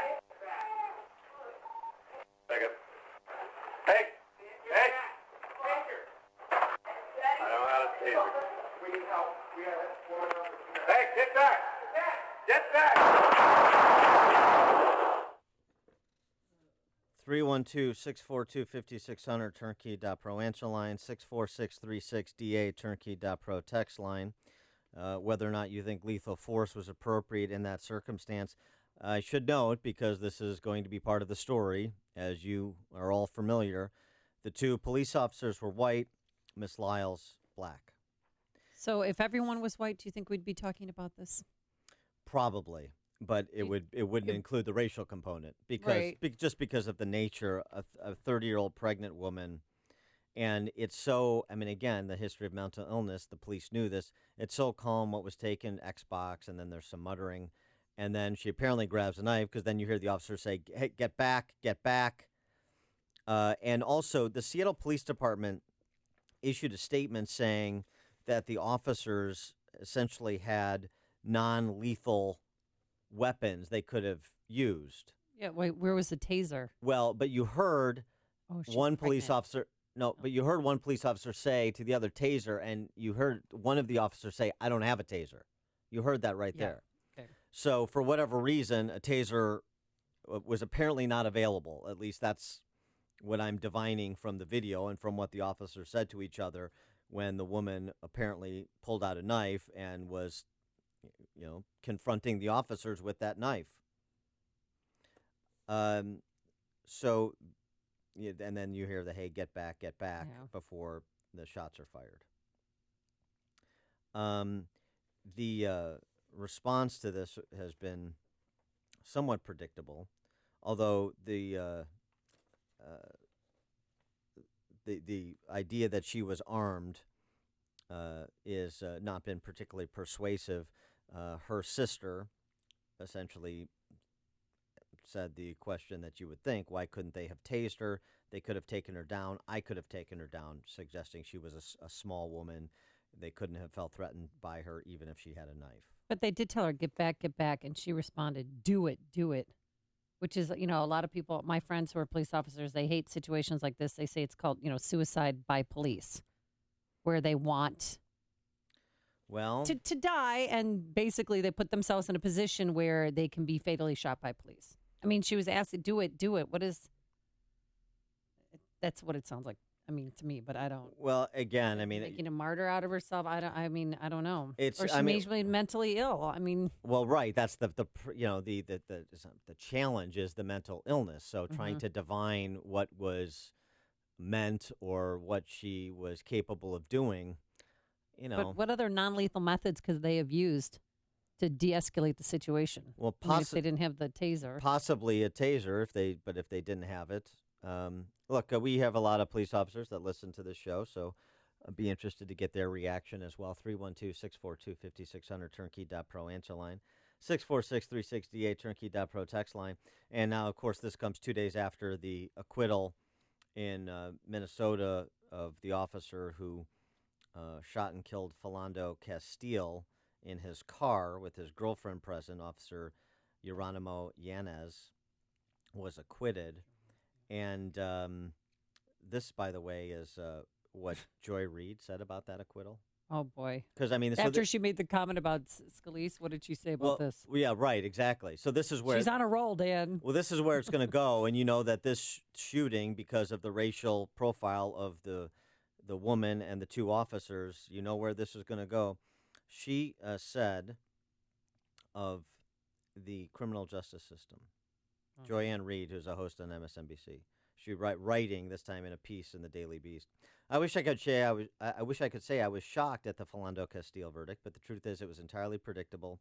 The criminal justice system in the United States is designed to do two things really well: to railroad black and brown bodies into prison and to keep police officers out of it. Is that your view of the criminal justice system in America? Take your calls on that as well. Jennifer in Wheeling, you're on Chicago's Morning Answer. And now you're not. Bill on the north side, you're on Chicago's Morning Answer. Yeah, good morning. My comment is this. Next time they call and they know it's a mental person, let a liberal psychiatrist go there, and they can wrestle the bats and the knives and the sticks or whatever else they have in their hands as weapons so they could talk to them.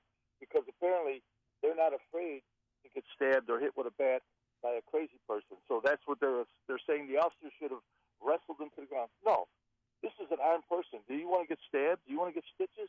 No, I don't. Well, thanks for the call, Bill. I mean, and also, too, I mean, you can kill somebody with a knife. Yeah, you can. Mean, your stitches, if you stab somebody like in the neck, then they have the tendency to expire. So that's a legitimate threat, somebody armed with a knife. I mean, I'm just saying that it's just difficult to know. And the idea of trying to draw a lot of conclusions from distant audio. There's no video of what happened in the home. No, you just have you just have the dash cam video from the car on the home, and then you have the audio from whatever their audio equipment that's on their uniform. So that's how we have the audio, but you don't have the video, so you don't know who was positioned where. Did she lunge? What would we don't know. The Seattle mayor, you know him, Ed Murray. Yeah, outgoing. He's promised a full investigation. Jennifer in Wheeling. Hey, sorry, love you guys. Been listening to you for a while, and I just want to say that my boyfriend works for a police department, and we've had conversations like this before about what do you do in a situation like that when you're an officer and you're being threatened. And I always took the side of, well, can't you just shoot like in an arm or a leg to kind of get him to stop and put him down? But he's like, no, you need to shoot to eliminate the threat, and the best part to shoot would be the chest. Center mass, right? Right, center mass, thank you. And it's like, you're shooting to eliminate the threat, and as soon as that threat's eliminated, you stop. And it kind of made me think, like, well, that's a good point. And kind of like what happened with Scalise, he got shot in the hip, but oh my God, the damage that happened to him from just the one bullet. Right. So. Thanks for the call, Jennifer. I mean, that's just to revisit that topic. This is not 24. This is not a Dirty Harry movie. Right. This is real police work. You wing people. I mean, and also it's dangerous. So shoot her in the leg, shoot her in the arm. Well, then she could still come after you with a knife. Yeah. Just in general with your training, even beyond this particular incident, in general with your training, yes, of course, you're not eliminating the threat. So that is a fair point. Both of the officers are on administrative leave. One's an 11-year veteran who's never had any priors. And again, they knew her. It was comfortable. You see them walking up to her door talking. They asked to come in. She lets them in. They're talking about what was allegedly stolen. You hear 15 seconds before shots are fired, she's talking about an Xbox and what else was stolen. I mean, this is they were dealing with an unstable person. Lewis in Dayton, Texas. Good morning, Dan. How are you doing today? Morning. Good. Well, I was calling because I am a 10-year military veteran. I have training, but I also have a lot of officers that are, a lot of friends that are officers. And what happens is in these situations is you kind of get like what we call in the military a fog of war situation, where a lot of your perception and a lot of things that you would normally be trained on, they kind of get narrow because, like you said, these officers were walking into kind of a comfortable situation, and they were caught off guard. So in that moment, they had to make a split-second reaction, and a lot of the other options that were given to them at that time as that lady may have been rushing to them were taken away. So they reacted as best as they could. A lot of people are going to judge them. It's an unfortunate situation that, a woman lost her life and possibly the baby. But, these are the situations that these officers are thrown in, and a lot of people that have never been in that type of situation are so quick to judge. But it's not only hard on, the officers, but, it's hard on everybody. So, yeah. Thanks for the call, Lewis. Appreciate your insights. Somebody with the training to offer insights. Mike in Valpo, you're on Chicago's Morning Answer. Hi, morning. Morning. I think it goes back to training that, how many of these officers are actually ever in a situation where even pulling out their weapon is required? So maybe when you have somebody with known mental illness, you have a protocol where you go in with, mace, nightsticks. You make sure you have a fully operational taser so that you're not required to be put in a situation that you've never ever been into in your life, and you're forced to shoot, especially if it's in her home, it's probably in small quarters. So again, the opportunity to shoot in the leg or the shoulder or the hip is reduced. So I think for me, it would go back to training, that you really need to have much more training in dealing with situations like this. Thanks for the call, Mike. I mean, I will say this. There is a legitimate question to say, why didn't they have tasers, particularly when one officer called for it, right? That was at least one of the officer's instinct was to use the taser. Jay in Lowell, Indiana. Jay, you're a police officer? Yes, sir. First of all, tasers fail. Number one, I shoot to kill. That's just all there is to it. You come at me with a knife, I'm going home to my family. I feel sorry for the 5 children. But there's a problem here. She had a mental illness. You know what? Like the previous caller said, let some liberal psychiatrist go take care of this call. Then let's see what he does. Right. You shoot to kill, and that's all there is to it. And yes, tasers fail. And I'm not going after somebody with a knife with a can of mace. It's not work. It's not going to happen. But with respect to the taser, you heard the officer call for the taser. So I mean, is what I said a fair statement that it's legitimate to ask why they didn't have tasers when the officer called for one?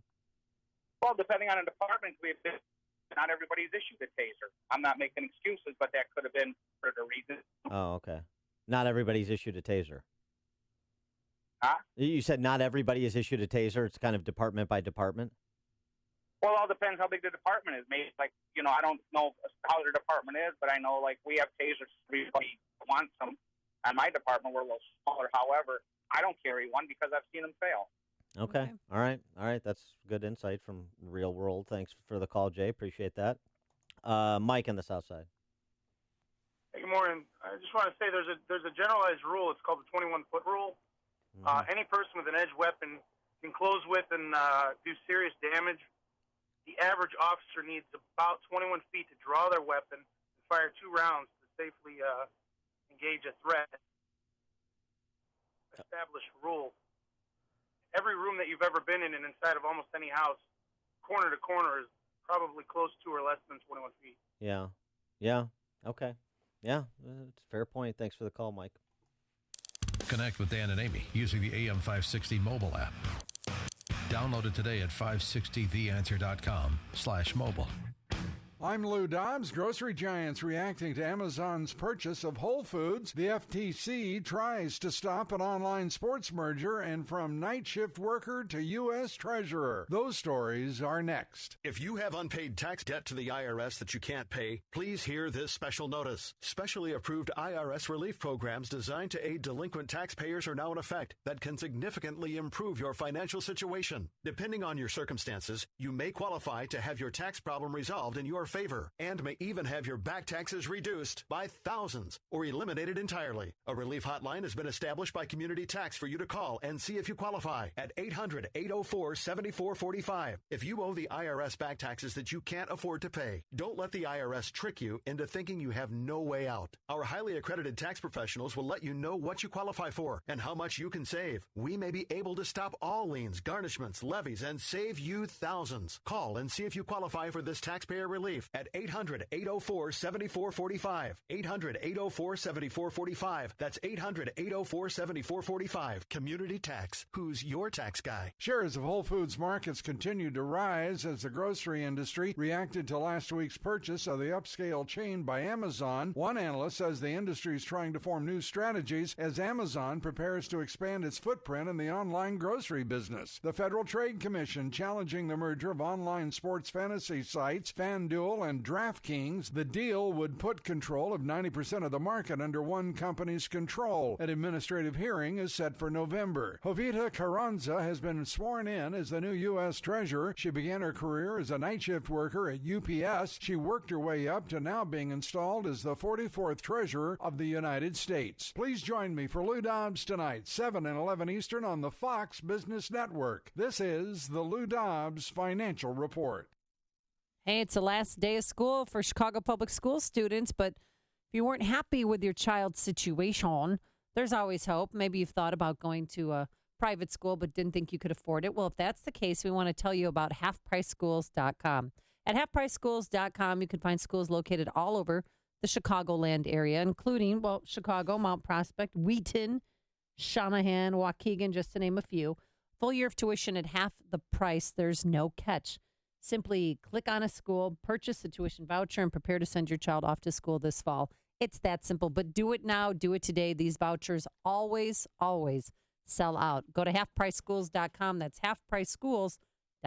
This is Dan Proft with 60 Seconds of Sanity, sponsored by Upstream-Ideas.com. The intellectual descendants of Diogenes can continue looking for the elusive honest man in D.C. Jim Comey ain't him. Instead, it's the likes of Jim Comey who've led Americans to lose faith in the federal government's police power. And it's the likes of Jim Comey who've led Americans to legitimately conclude that the rule of law has been supplanted by the rule of men. Even Comey's concessions as to his repeated cowardice was of the calculating, I'm no hero, humble brag variety. Comey is a careerist D.C. political character with no character. Comey is the scheming Lothario from a tawdry daytime soap who, instead of sexual conquest, seeks to seduce others for their esteem. His situational ethics leave him awash in contradiction, but who notices or much cares in a town ripped from the pages of a Gore Vidal novel? Despite his prevarications or moral pliability, or perhaps because of them, Comey can now take the meeting notes from his Hello Kitty dream diary that he did not disclose and cash them in for a 7-figure book deal to finance more romantic weekend getaways with the missus. Another happily ever after Beltway fairy tale. You are about to hear from Dr. Douglas Howard. After 20 years and tens of thousands of success stories, Balance of Nature is still the only pure whole food supplement available. Balance of Nature has served more than 500 million servings of fruits and vegetables. Don't accept imitations, copies, or substitutions. Our success stories are unique to Balance of Nature's fruits and veggies. You'll know you have the real thing when you open the bottles and see, smell, and taste real produce. It is worth every penny I pay because they really have made such a difference in my life. It is making me feel a whole lot better. Even my doctor thought it was a good product. Take Dr. Howard's Health Challenge and find out how to get 2 free sets of fruits and veggies. We'll even ship them to you for free. Call now for details. Call 800-2468-751. That's 800-2468-751. Or go online to balanceofnature.com. Use promo code Chicago. Looking for a fun summer vacation idea? Charlottesville in Albemarle County, Virginia is a short and easy trip with daily nonstop flights on 2 airlines from O'Hare. Tour the homes of former Presidents Jefferson, Monroe, and Madison. Sip wine at one of the area's 30-plus wineries. Take a hike in Shenandoah National Park. Dine al fresco at one of the many farm-to-table restaurants. Or stroll down one of the longest pedestrian malls in the country. Plan your trip today at visitcharlottesville.org. People been saying to your friend, get a different face. And posting on their feed, they're super ugly. The things they say to them online are cruel and they're not true. So tell your friend, I'll stand up for you. Don't worry, I know what to do. Know someone being bullied online? You can be a witness and make a difference by letting the world know it isn't cool and by letting your friend know you care. Learn more at eyewitnessbullying.org. Brought to you by the Ad Council. Have you racked up more than $10,000 in credit card debt? Are you barely getting by making minimum payments? You should know. The credit card companies are tricking you into thinking there's no way out. Credit card companies would rather you didn't know that there are ways you can become debt-free and you don't have to pay the entire amount you owe. There are debt relief programs that help people like you escape overwhelming credit card debt. National Debt Relief has helped tens of thousands of people just like you reduce more than $500 million of debt.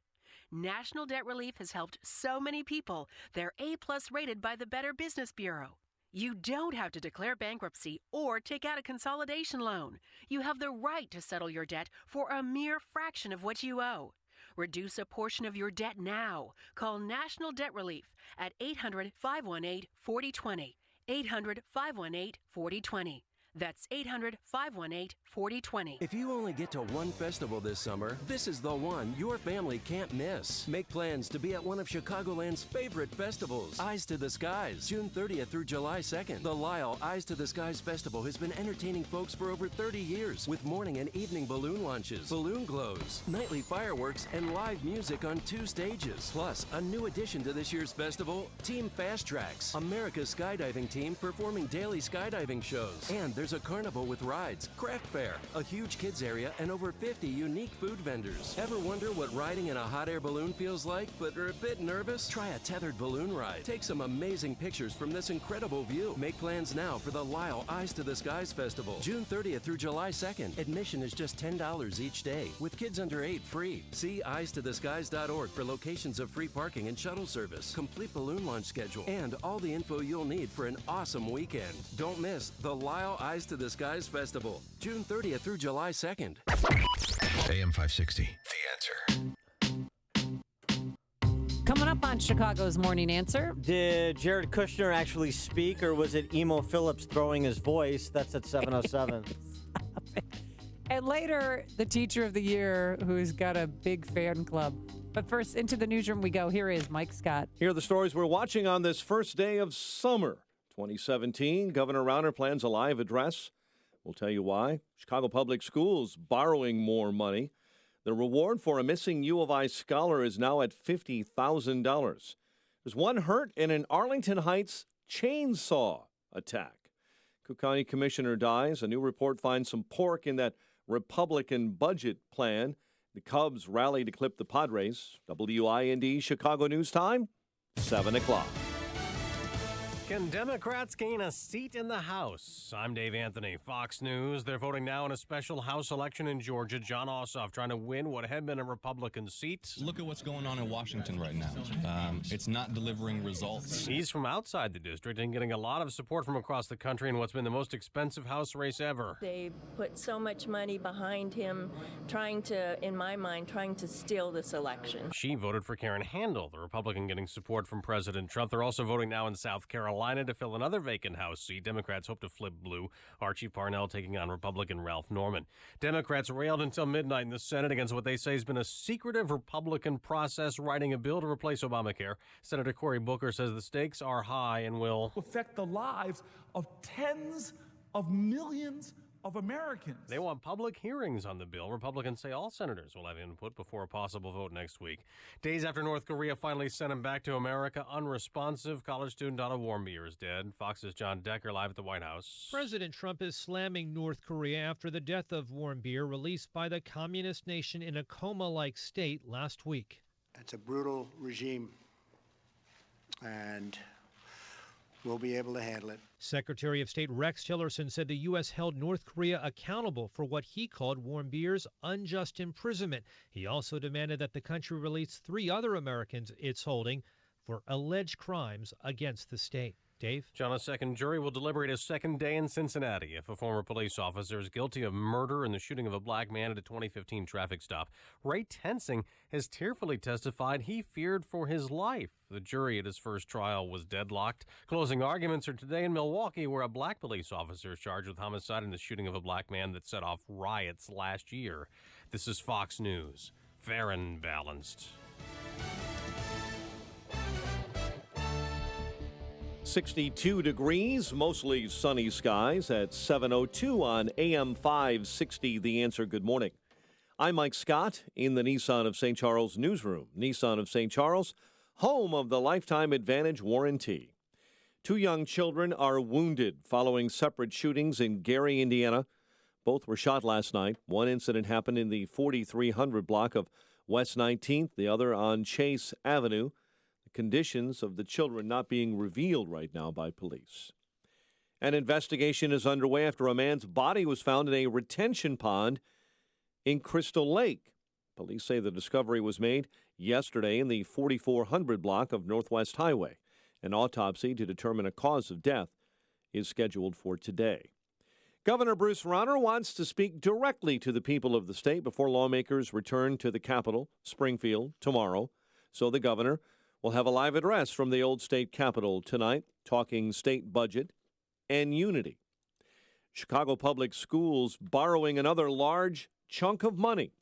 J.P. Morgan giving the district $275 million in short-term loans to keep the city schools afloat through this month and to make a major teacher pension payment. The reward for information about a missing University of Illinois scholar is now at $50,000. Champaign County Crime Stoppers announcing last night a $40,000 reward in the search for Yingling Zhang. The FBI say that is in addition to the $10,000 already being offered in their search. One man is hurt after he was attacked by another man wielding a chainsaw in Arlington Heights. Police say the attack happened yesterday after one vehicle slammed into another car in the parking lot of an industrial complex along Gulf Road. The attacker was arrested, the victim hospitalized, but will survive. Investigators believe the incident was the result of a domestic dispute between both men and another woman. Cubs rally for a 3-2 win over the Padres. White Sox open a 3-game set with the Twins tonight in Minnesota. The news service of Staples. When your office supply paper is in need of resupply, turn to Staples. Staples has everything you need to print at great prices. And right now, buy one ream of Staples 8.5 by 11 multi-purpose paper and get one free. A savings of $7.99. In-store only. And $6.24. Staples. It's pro time. 7:04. Time to check the climate of your business with aircomfort.com. Providing the right climate for business since 1935. And a check of traffic and weather is on the way next on AM 560. We believe in the truth. We believe that you trust our hosts and our news to give you the real answers, not fake news. Not fake news. You want the alternative to fake news. We give you breaking news when it happens. We are here for you. The best and most honest talker, hands down. Honesty is our middle name. News and talk you can trust. I want you all to know that we are fighting the fake news. It's fake, phony. AM 560, The Answer. Summer involves a lot of driving, to camp, to work, to soccer, back home to grab what they forgot, and then back to soccer again. So wouldn't you like to know your car is up for it? Enter Hum by Verizon. Now you can check your car's health from your phone with vehicle diagnostics, drive with more peace of mind thanks to 24/7 emergency assistance, and let the kids stream and game on the go with your car's own Wi-Fi hotspot. Get Hum and get where you're going. Learn more at hum.com. Verizon Wi-Fi available on Hum X only. Data usage applies. Coverage not available everywhere. Visit vzw.com for availability.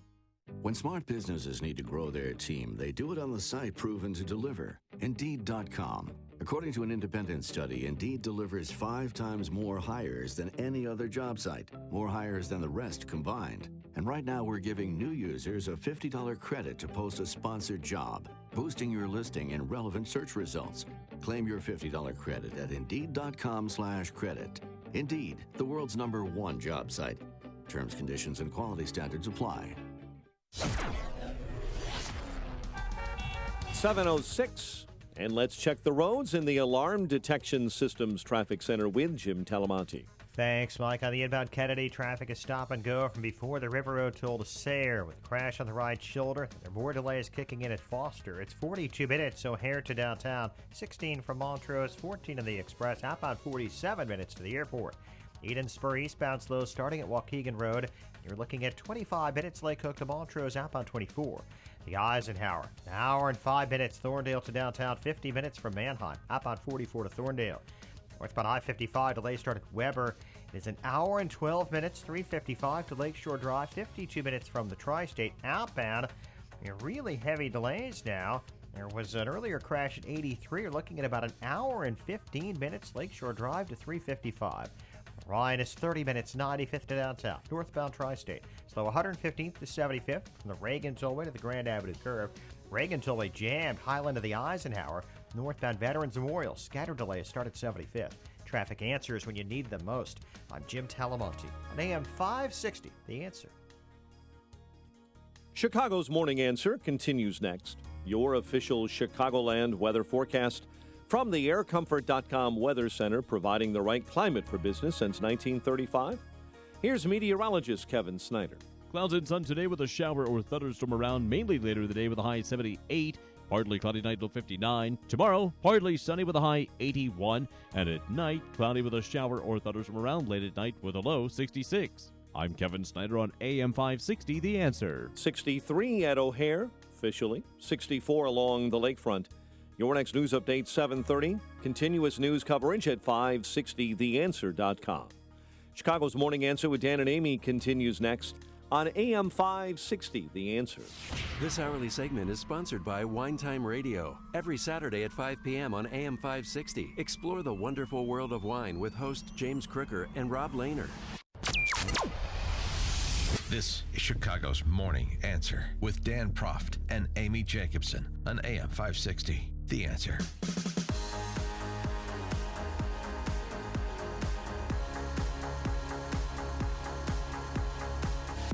Top of the morning, Dan and Amy, and he speaketh. Jared Kushner spoke for the first time in his life yesterday. Well, first time publicly, and I was thinking of you, and a lot of our listeners were thinking of you, tweeting, Dan, it's happening in a half hour, and everybody took it live. I never thought it would happen, but it happened. Kushner meeting with tech CEOs and talking about how they're using technology to improve the performance of government, how they're upgrading the technological infrastructure across agency. For example, here's Jared Kushner. Shh.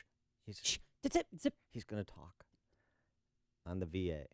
2 weeks ago, Secretary Shulkin announced a plan to unify the electronic medical record systems of the VA and the DoD. As the two systems encompass essentially the same set of users, this merger would seem obvious. However, this has been a major issue for veterans And despite 16 years of failed efforts, the Trump administration got it done in less than 5 months. Additionally, the VA has already been able to reduce the average wait time for claim establishment from 25 days to 8. Secretary Shulkin has done an outstanding job and has many more great announcements that will be coming soon, including a very big one this coming Friday. And that's great. And he talked about how outdated the systems are in government, floppy disks and abacuses, and so they're upgrading. He talked to OMB and other agencies. But when I finally heard him speak, it struck me. I knew him from a previous life. What? Where did you know him from? See if this doesn't sound like an earlier iteration of Jared Kushner. This is pre-Ivanka Jared Kushner. From America, and the economy's having problems. We have a $200 billion a year budget deficit. And my advice to President Bush, don't worry about it. What's going to happen is Japan going to come over and say, hey, Uncle Sam, we want the money. We'll say we don't have it. They'll say you don't have it. What did you spend the $200 billion on? And we'll say, well, these nuclear warheads. And they'll say, well, we don't need it right away. Jared Kushner is noted Downers Grove native, Emo Phillips. They're the same person. Listen, just sort of real quick right here, Jared Kushner. 2 weeks ago, Secretary Shulkin announced a plan. From America, and the economy's having problems. Come on. Come on. It's a bit of a stretch, Dad, but yet it was funny. All right, for more on Jared Kushner's secret identity, we're pleased to be joined by Steve Cortes, Fox News contributor and former head of Trump's Hispanic Advisory Council. Steve, thanks for joining us. Appreciate it. Good morning, Amy and Dan. What do you think of my revelation that Jared Kushner is actually Emo Phillips? I'm going to sound uninformed. I don't know who Phillips is. You don't know who Emo Phillips is? That's outrageous. Well, he's a comedian. He does this fake falsetto voice, and he's a stand-up. Yeah, he's from Downers Grove. You call yourself a Chicagoan, Cortes? I know, sorry. My pop culture references all kind of end in the 1980s. After that, I really don't know anything. All right. So on a more serious note, I mean, the tech CEOs and modernizing government and incorporating technology to bring it into something resembling the 21st century is all well and good. But what about in the big ticket items like the health care, the Obamacare replace that the Senate apparently is going to vote up their version next week with some input from the Republican Study Committee, who sent over a letter to McConnell and the boys saying these are our must-haves. How is that going to play out? And where is Trump in terms of the Senate version being, quote-unquote, nicer than the House version? Right. Well, we don't know, by the way, that he actually said that. There's been so much bad, source reporting. Who knows if he said that it was mean? But regardless, I think that when it comes to the health care, I don't love what's being talked about, and we don't know exactly what the Senate bill will be. I didn't love the House bill, as a conservative, as a libertarian-leaning Trump supporter. However, I think that Obamacare is utterly untenable. It needs to be replaced. Even if the replacement isn't perfect, we need to do it so that we can get on to what I then think is the much bigger issue. To me, it's the holy grail of the whole Trump movement, which is tax cuts. And I do believe that we can and we must get the tax cuts, and we must do it in this year. Well, what would you do first? So healthcare or tax cuts? Well, or I would do them together. And I actually wrote an article on Real Clear Politics about this exact issue. I think you can put them together into reconciliation. I believe the Congress should cancel its vacations. Between now and Labor Day, the Congress is going to work a grand total of 21 days over roughly the next 10 weeks. I don't take the whole month of August off. I doubt either of you do. Doubt very many of your listeners do. Congress does. I think Congress needs to say, we have, particularly the Republican side, we have the House, the Senate, the White House. We have a generational opportunity to truly cut taxes. We can't go on vacation. We can't be heading to golf courses and beaches in August and leave this undone. So to me, cancel the recess, double the number of working days, get both done via reconciliation, which I think they can do. That's a very plausible goal. And if they do that, by the way, I think the economy soars into 2018, and then we also reap the political benefits in the midterm election. And Paul Ryan, to your point, is going to address National Association of Manufacturers to say something along those lines, that it's going to happen in 2017. He wants the tax reform to be permanent. He's open to alternatives on the border adjustment tax, which is good because I think that is terribly problematic. But that's what he's going to say. Now, what Paul Ryan says and what happens are not always necessarily the same thing, but at least you've got congressional leadership suggesting they're on the same page as you and ostensibly the same page as Mnuchin and the same page as Trump. Well, I sure hope so. And I've been honestly as a lifelong Republican, I've been very disappointed so far with the way Republicans have acted, both leadership and the backbench members have acted on the Hill. I think what it's shown us is, Trump was elected with a mandate from the people for really, a revolution, for an electoral revolution, for overturning the crony capitalist system that exists in Washington, D.C. for its own benefit, to the detriment of most working Americans, practically all working Americans. The Hill, though, sadly, I think is very comfortable, quite frankly, with the present tax code, with the present situation, because it works extremely well for members of the Hill and even better for former members of the Hill, which they all will be at some point. So even on the Republican side, I think there's some intransigence there, which is really disappointing, but I think we can break through it. We have to, by the way. If we don't, and I'll be the first to say this, if we don't deliver on this, we've been given, the American people gave us the keys to the car, and it's a cool car. If we can't get that car into gear with the keys and with gassed up and with permission, if we can't drive the car of tax reform forward, or at least tax cuts, we don't need wholesale tax reform, but at least serious, real tax cuts, then frankly, we don't deserve to keep the House in 2018. All right, see if you can extend your car metaphor to this topic. Outgoing House Oversight Chairman Jason Chaffetz, outgoing member of Congress as well, gave a sit-down interview to Cheryl Atkinson over at Sinclair and had some fairly harsh words for the Trump administration's really frustration and pointed at Sessions in particular, just saying, look, we've got Fast and Furious. We've got the IRS targeting of people based on the religious and political beliefs. We've got the Hillary email investigations. And there's nothing that's changed from the Obama administration to the Trump administration in terms of transparency or alacrity in turning over documents that we need to complete our investigations. And it's been very frustrating that, and while he kind of concedes that, I'm sure if he went to senior officials in the White House, they'd be as frustrated with the bureaucracy in state and justice and IRS and elsewhere.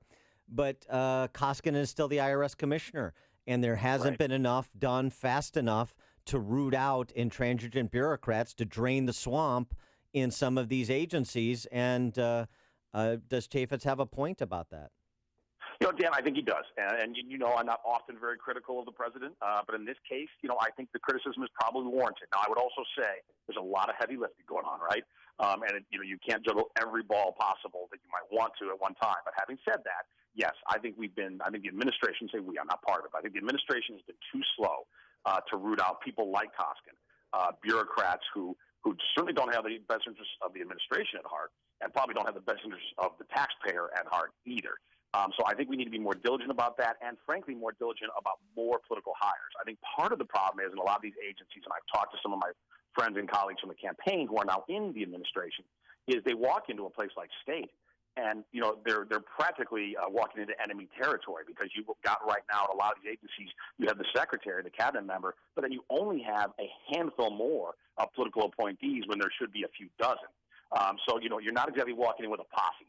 It's a few people walking into what is often a really hostile environment of government bureaucrats who, frankly, detest the president and detest Trump voters, for that matter, and are, again, like people on the Hill, very comfortable with the way Washington, D.C. operates.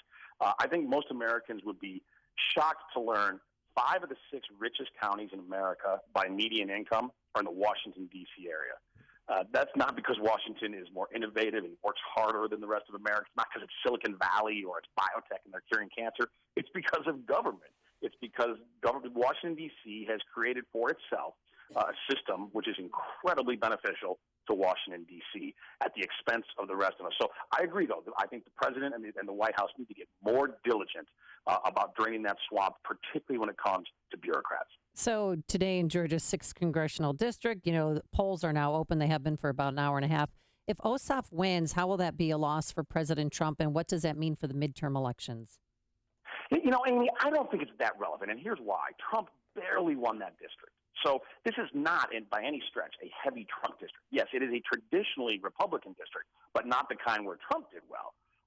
It's not a working class district, which is the way Trump won the election, was working class voters, many of them who were not Republican or didn't identify as Republican or identify as anything. So I don't view it, really as a plebiscite on Trump. Obviously, we'd like to win it. We've had a really good record so far on special elections, and I'm confident that this one is going to break the Republicans' way. But, as I said, I really believe it's all about taxes in my view. The American people, the reason they elected Trump, among many reasons, I believe the primary one, was frustration with a decade of slow economic growth, and for middle-class people, no economic growth. And that frustration boiled over at the ballot box and propelled Donald Trump into the White House and gave the Republicans both houses of Congress again.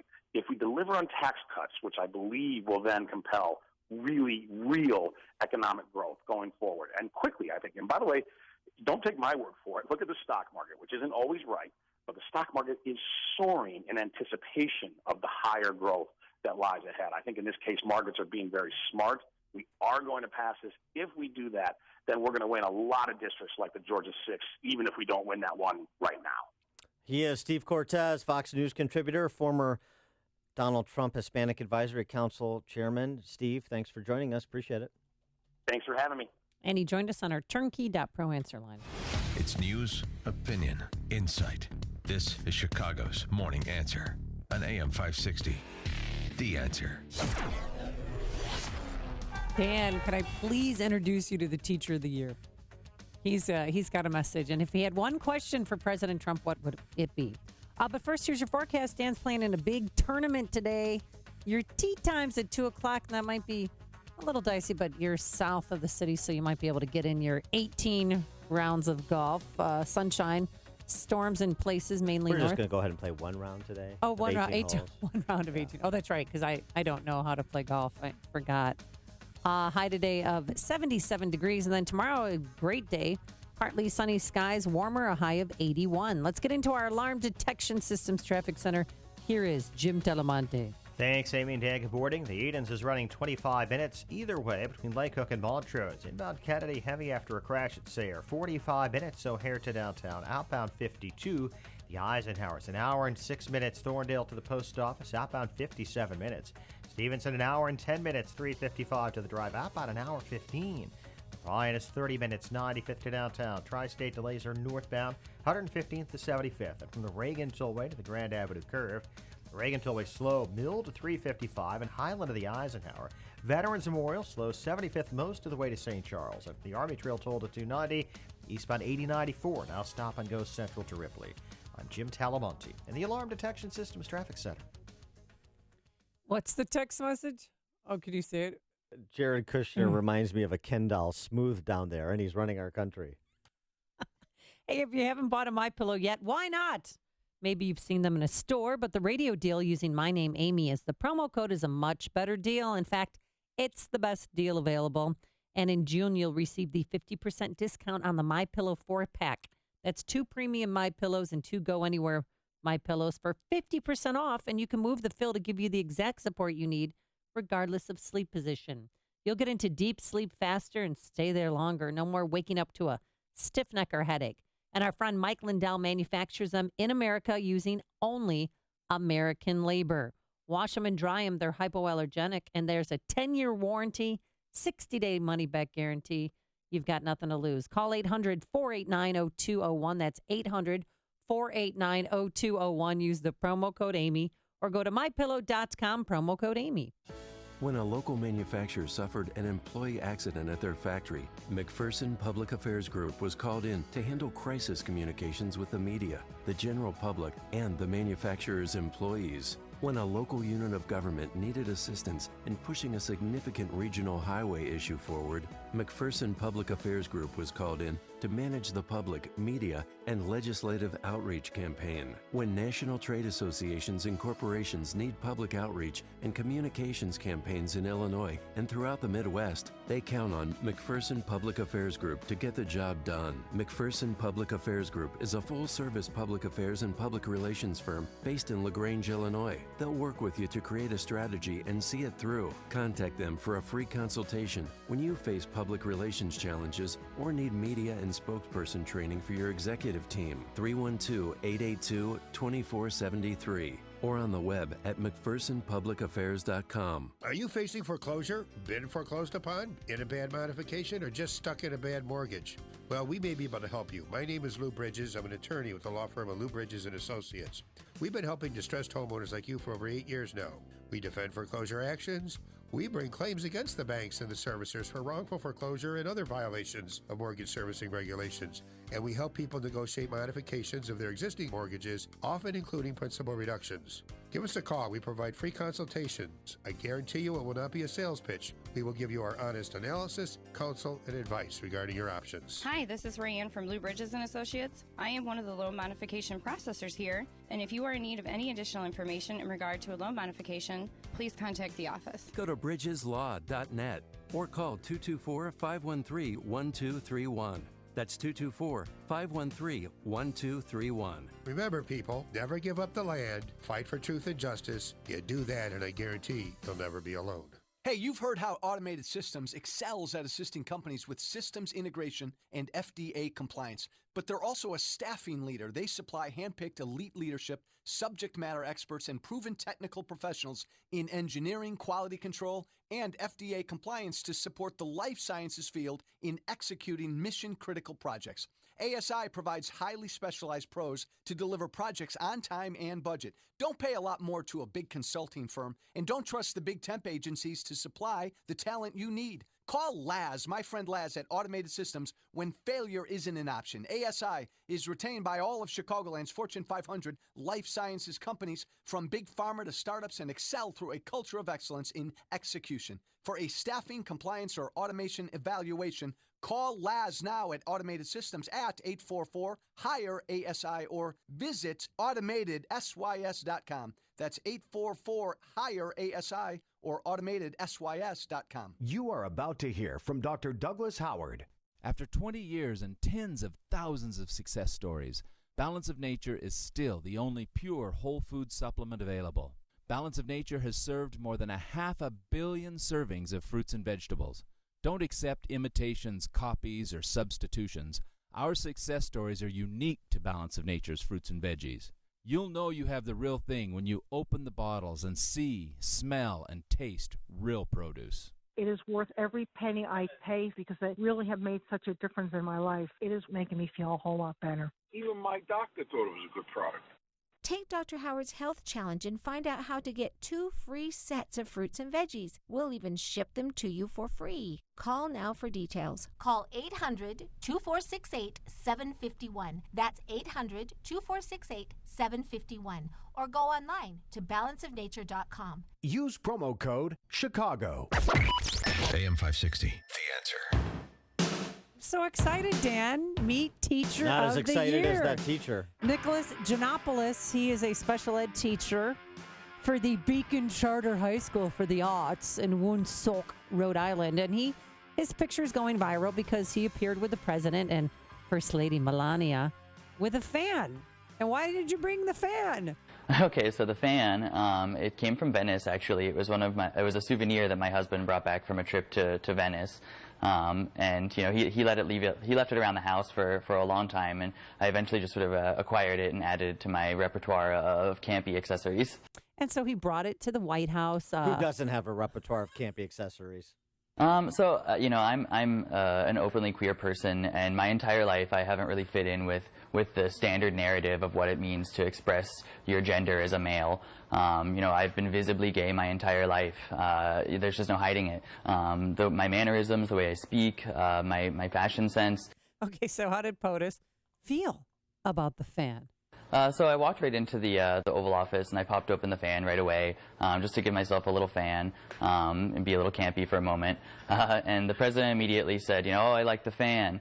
And I said, oh, thank you. You know, it was kind of unexpected, but, you know, appreciated. We did our group photo, and then whenever we came in for the individual photos, they asked the people who were managing the line asked if I could put it away. So I did, and then when I came up to the desk, I was like, I know who's in charge here. So I looked at Trump, and I was like, do you mind if I use the fan? I figured since he complimented it, it wouldn't be an issue. So he said sure. And I went ahead and took my photo. We did a couple of poses, and then they sent me on my way. They said that they're very polite. Very risky. That could have been the Mata Hari. But he said Melania and President Trump were very polite to him, and if he could ask him one question, this would be it. I would like to ask him if he's ever met a transgender child. I'm a teacher of many LGBTQ students. The struggles of transgender children are immense, but their needs are universal. And I think that, if once you've met a transgender child, you've listened to their experiences, you can learn so much from them. Yeah. He teaches special education. Campy. And he says campy too much. Here's the thing. Camille Paglia, great interview in Weekly Standard. Check it out. Okay. Camille Paglia, of course, this is the great feminist author, Sexual Personae as her magnum opus, but she's got a new book out that's worth checking out as well. She talks a little bit about it in the interview. And she says this about that issue since he brought it up and since he's Teacher of the Year. Although I describe myself as transgender, I was donning flamboyant male costumes from early childhood on. I'm highly skeptical about the current transgender wave, which I think has been produced by far more complicated psychological and sociological factors than current gender discourse allows. Furthermore, I condemn the escalating prescription of puberty blockers, whose long-term effects are unknown, for children, Teacher of the Year. I regard this practice as a criminal violation of human rights. It is certainly ironic how liberals who posture as defenders of science when it comes to global warming, a sentimental myth unsupported by evidence, flee all reference to biology when it comes to gender. Biology has been programmatically excluded from women's studies and gender studies programs for 50 years. Thus, very few current gender studies professors and theorists here and abroad are intellectually or scientifically prepared to teach their subjects. The cold biological truth is that sex changes are impossible. Every single cell of the human body remains coded with one's birth gender for life. Intersex ambiguities can occur, but they are developmental anomalies that represent a tiny proportion of all human births. Thank you, Ms. Paglia. Coming up on Chicago's Morning Answer. More information about that Virginia shooter and his now deceased foster daughter. But first, into the newsroom we go. Here's Mike Scott. 63 degrees in the Nissan of St. Charles newsroom.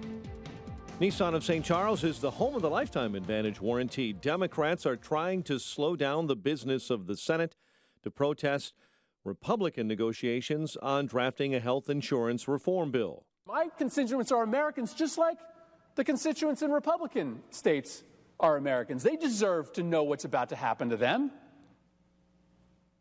You're breaking the Senate. However, GOP leaders are saying little publicly about what they plan to do. President Trump joining those who are mourning the death of the 22-year-old who just returned to the U.S. after more than a year in a North Korean prison. Otto Warmbier died on Monday. All eyes on a U.S. House runoff election in Georgia today. The Atlanta area seat has been in Republican hands for over 40 years, but pollsters are still calling the race between Republican Karen Handel and Democrat Jon Ossoff too close to call. Look at what's going on in Washington right now. It's not delivering results. It's not improving quality of life. It's gridlock. It's chaos. And I think that now more than ever, Georgia should elect some fresh leadership. Jon Ossoff says Democrats are trying to make that race a referendum on President Trump. 2 young children wounded following separate shootings in Gary, Indiana, both shot last night. An investigation is underway after a man's body was found in a retention pond in Crystal Lake yesterday. And the governor wants to speak directly to the people of the state before lawmakers return to Springfield. The governor's office announcing last night a live address scheduled today at the old state capitol. Cubs rally for a win over the Padres 3-2. White Sox take on the Twins tonight in Minnesota. The news, a service of Staples. When your office paper supply is in need of resupply, turn to Staples with everything you need to print at great prices. Right now, buy one ream of Staples 8.5 by 11 multi-purpose paper and get one free. A savings of $7.99 in-store only and $6.24. Staples, it's pro time. 7:34 and a check of traffic and weather on the way next on AM 560. Dennis Prager believes we live in a world of double standards. If a fanatical Trump supporter had tried to murder as many Democratic congressmen as possible. You think a Nancy Pelosi would get up there and call for unity? I don't. I think she would have gotten up there and said, this is the hate unleashed by this president. The Dennis Prager Show, weekdays at 11, right before Sean Hannity at 2 on AM 560. The Answer. This hourly segment is brought to you by Papa Nicholas Coffee. Papa Nicholas, best beans, best roast, best coffee. Finding great candidates to hire can be, well, like trying to find a needle in a haystack. Sure, you can post your job to some job board, but then all you can do is hope the right person comes along, which is why you should try ZipRecruiter. ZipRecruiter is different. It doesn't depend on candidates finding you. It finds them. With its powerful technology, ZipRecruiter distributes your job everywhere it needs to be to find the right candidates. In fact, over 80% of jobs on ZipRecruiter get a qualified candidate in just one day. So, while other companies might deliver a lot of hay, only ZipRecruiter finds you what you're looking for. The needle in the haystack. Used by businesses of all sizes, ZipRecruiter offers the most qualified job candidates with immediate results. And right now you can try ZipRecruiter free. That's right, free. Just go to ZipRecruiter.com/work. That's ZipRecruiter.com/work for your free trial. ZipRecruiter.com/work. 7:36. Let's get a check of the roads in the Alarm Detection Systems Traffic Center with Jim Talamonte. Thanks, Mike. The eastbound Reagan Tollway is very heavy this morning. It's slow from Mill to 355, and then from Highland all the way to the Eisenhower, then the Ike itself. Looking at an hour and 4 minutes, Thorndale to downtown, 48 minutes from Manheim, and outbound, 57 minutes to Manheim, an hour 16 to Thorndale. Eden's 23 minutes, Lake Cook to Montrose, outbound 30 to Kennedy. 45 minutes, O'Hare to downtown, outbound 52. Stevenson, an hour and 10 minutes, 355 to Lakeshore Drive, outbound an hour 16. Orion is 30 minutes from 95th to the Loop. Tri-State, slow southbound now, Washington to 137, and from the Adams Tollway to the Bensonville Bridge, northbound, 115th to 75th. The Reagan Tollway to the Grand Avenue Curve, traffic service of Farmers Insurance. It takes more than a roof to make sure your home is covered. Farmers Insurance has over 89 years of knowledge and experience so you can protect what's important to you. Learn more at farmers.com. Traffic answers when you need them most. I'm Jim Talamonte on AM 560, The Answer. Chicago's Morning Answer continues next. Your official Chicagoland weather forecast from the aircomfort.com Weather Center. Providing the right climate for business since 1935, clouds and sun throughout this day with a shower or storm developing later in the afternoon, high 78, partly cloudy and 59 overnight. 63 at O'Hare. Next news at 8. Chicago's Morning Answer with Dan and Amy continues next on AM 560, The Answer. This hourly segment is brought to you by the Money Hour radio show, Saturday afternoons at 3 on AM 560, The Answer. Brought to you by Pearshell Financial Group. Hey, coming up on the Joe Walsh Show, stay partisan. I don't like bipartisanship. Every time we're bipartisan, government gets bigger. We'll talk about it when freedom returns at 5. Good morning, Dan and Amy. Question, is the problem with America Americans?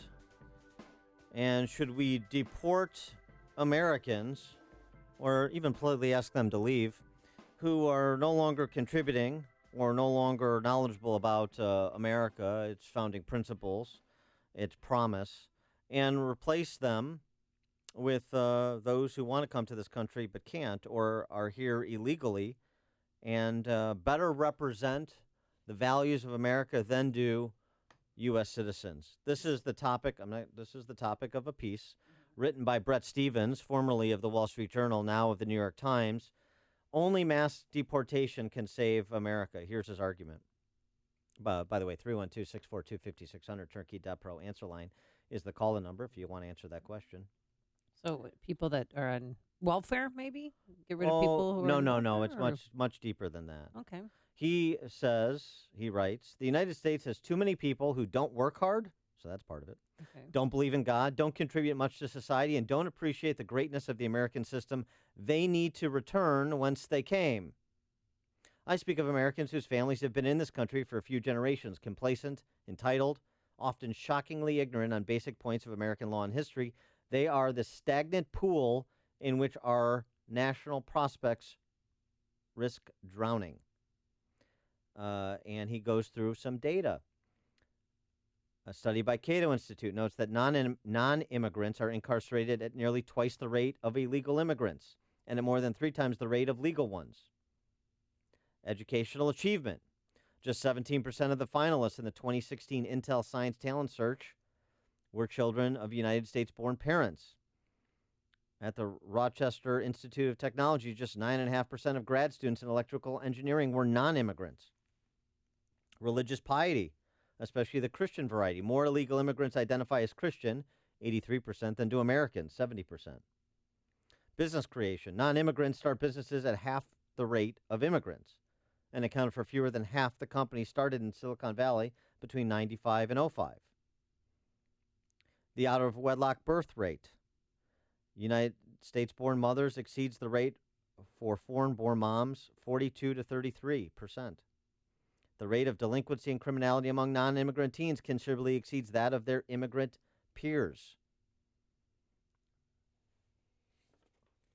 Pretty comprehensive. And then the issue of demographics. The race for the future is a race for people. And our non-immigrants fail us here, too. The increase in the overall number of U.S. births from 3.74 million in 1970 to 4 million in 2014 is due entirely to births to foreign-born mothers, according to Pew Research. Without these immigrant moms, the United States would be faced with the same demographic death spiral that now confronts Japan. So, so-called real Americans are screwing up America. Maybe they should leave so we can replace them with new and better ones, newcomers who are more appreciative of what the United States has to offer. Do you agree with the Bret Stephens argument and the data he cites in support of that conclusion? 312-642-5600, turnkey.pro answer line. Well, let's start with you, Dan. What do you think of this idea? I mean, it'll surely light the fire under the feet of some maybe quote-unquote lazy Americans who are here or just sucking off the government, not contributing to society. Yes, those lazy Americans perusing the editorial pages of the New York Times will have a real fire lit under them. I think they're scared this morning.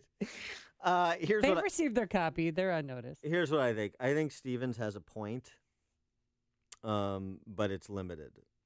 I think he's ignoring some important contextual factors. One is a K through 12 system that has failed, particularly in our urban centers, American families for multiple generations, and so leaves a lot of Americans behind, not equipped because they never even had an opportunity, because these big school systems are discriminatory. They've never even had an opportunity to earn a quality education that would provide them with the path to independent, successful living. So I think that's part of it that you have to address. The government policies that have destroyed the family have incentivized bad behavior, irresponsible behavior, because government is mom and dad. So, so people are ultimately have they have moral agency, and so they're ultimately responsible for the choices they make. But you can't look at the problems in American society without looking at the institutions that either that have so much influence, that either support positive outcomes like intact families or support the opposite. Well, the author of this article, he grew up a child of immigrants, and he grew up abroad, and he always thought of the United States as a country that belongs first to its newcomers.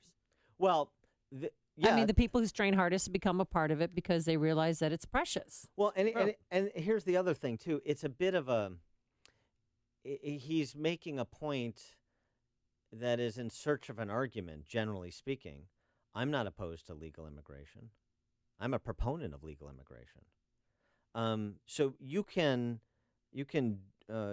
bring all of these talented people that Stephens is referring to in the aggregate in to contribute to America, just as immigrants always have, and what makes America unique in the history of mankind.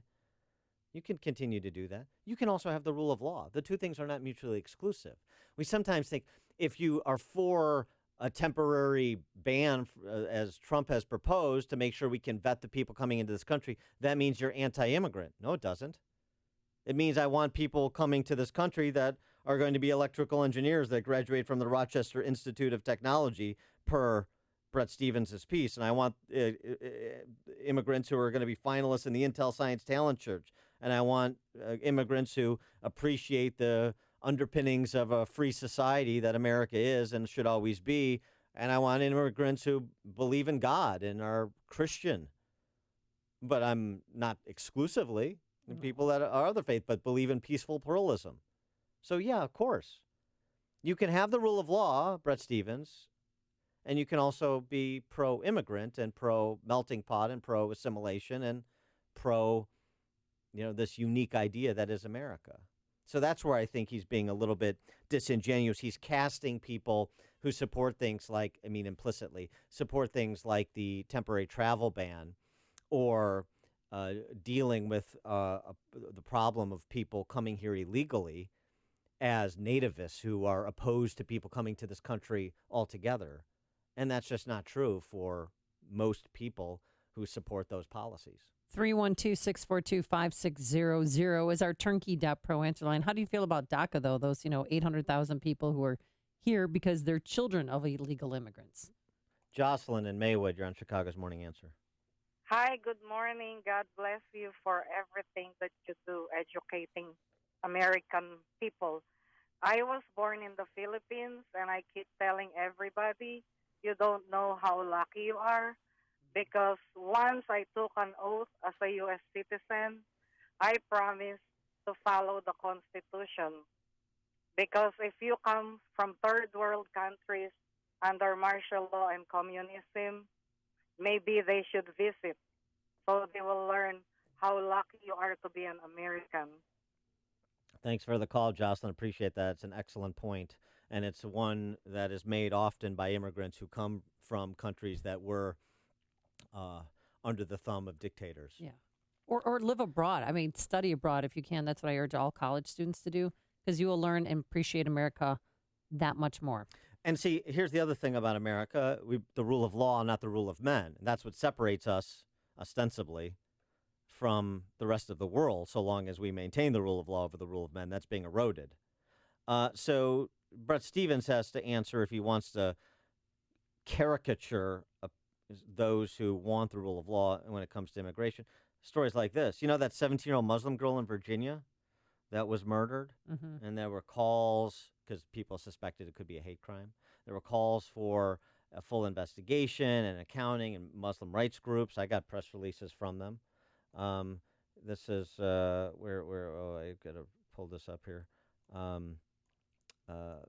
Muslim advocates urge fair and full investigation into the kidnap and murder of a Virginia Muslim teen. Well, of course we're going to. Right. But it was the clear implication was this Muslim girl was targeted because she's Muslim. Here's what actually happened. A 22-year-old man illegally in this country from El Salvador was arrested on Sunday. He beat this 17-year-old girl, allegedly, with a metal baseball bat in what is being described as a road rage incident. That's what actually happened. He's in this country illegally. And it was a road rage incident, not a religious argument. Or not targeted because she was Muslim. And I don't know exactly what happened. According to police, the girl was attacked by this El Salvadorian illegal immigrant while walking with a group of friends from an IHOP to a mosque. And Torres pulled up in his car, got in it. The guy's name is Darwin Martinez Torres. He pulled up in his car. Argument ensued. Her friends ran, but only to realize later that she wasn't with them. He was arrested after being spotted driving erratically by investigators who were looking for the girl. He led them to her body, which he allegedly dumped into a pond. He's in this country illegally. He shouldn't be. And it turns out there are consequences for that. This is the thing that Brett Stevens and others don't want to contemplate, but we need to contemplate. Know who's coming into this country. And for all of the redeeming individuals that comprise the statistics Brett Stevens refers to, can't we separate those individuals from thugs, murderers now, allegedly, like Darwin Martinez Torres or the guy who killed Kate Steinle or so many other examples that we've mentioned on this show and that are underreported, if reported at all, by the D.C. press corps. That's the point. Craig on the northwest side. Hey, good morning. Can you hear me? Yep. Okay. I have a perspective that just something that really bothers me is when you see immigrants showing loyalty to their native country rather than America. Now, the woman who was just on before me, I love that woman. You know, she really has a desire to be American and take all that in. Sorry. Yeah. And it's my GPS talking to me. Oh. But, I mean, I worked for a company that was predominantly Polish. And during the World Cup, they would be in there rooting, for their team. Now, I asked the guys, I go, if the United States was playing Poland in the World Cup, who would you vote for? And they said, Poland. And I said, well, why did you come to America then? Well, for the money. And they were honest about it. And when you see all the flags flying around for Puerto Rican Day and all these other things, I don't see that same enthusiasm from the immigrant community for America. And that's what really bothers me. All right. Wait until the All right, 4th of thanks July. for the call, Craig. Well, on the 4th of I don't July, know. flags tend to come out a little bit more. I mean, It was Puerto Rican Day parade last week, and they start 2 weeks early with the big flags. Ed Burke walks around with a green carnation in his on his lapel all the time it's because he's Irish, Right. He's, I walk around with Viking horns on my head because I'm Swedish. Exactly. You just got to do what you got to do. Tom in Deer Park. Good morning. My take was it's satire piece and provocative and meant to be provocative, but I guess my takeaway was I guess once we've been living here a while, we citizens call ourselves natives. We tend to take things for granted, and it's all sides of the aisle, and not the ideals that the country was formed on in the Constitution. To come into this country and be an immigrant and be a citizen, you have to take the Constitution test. It's 100 or so questions. And the people walking around today in the malls and that, I don't think can answer the questions that the new immigrant had to do to become a citizen.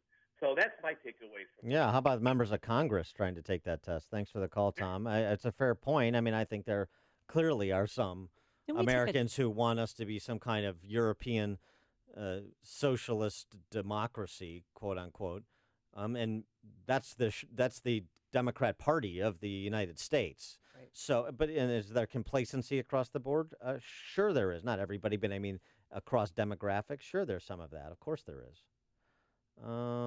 Diane in Buffalo Grove. Good morning.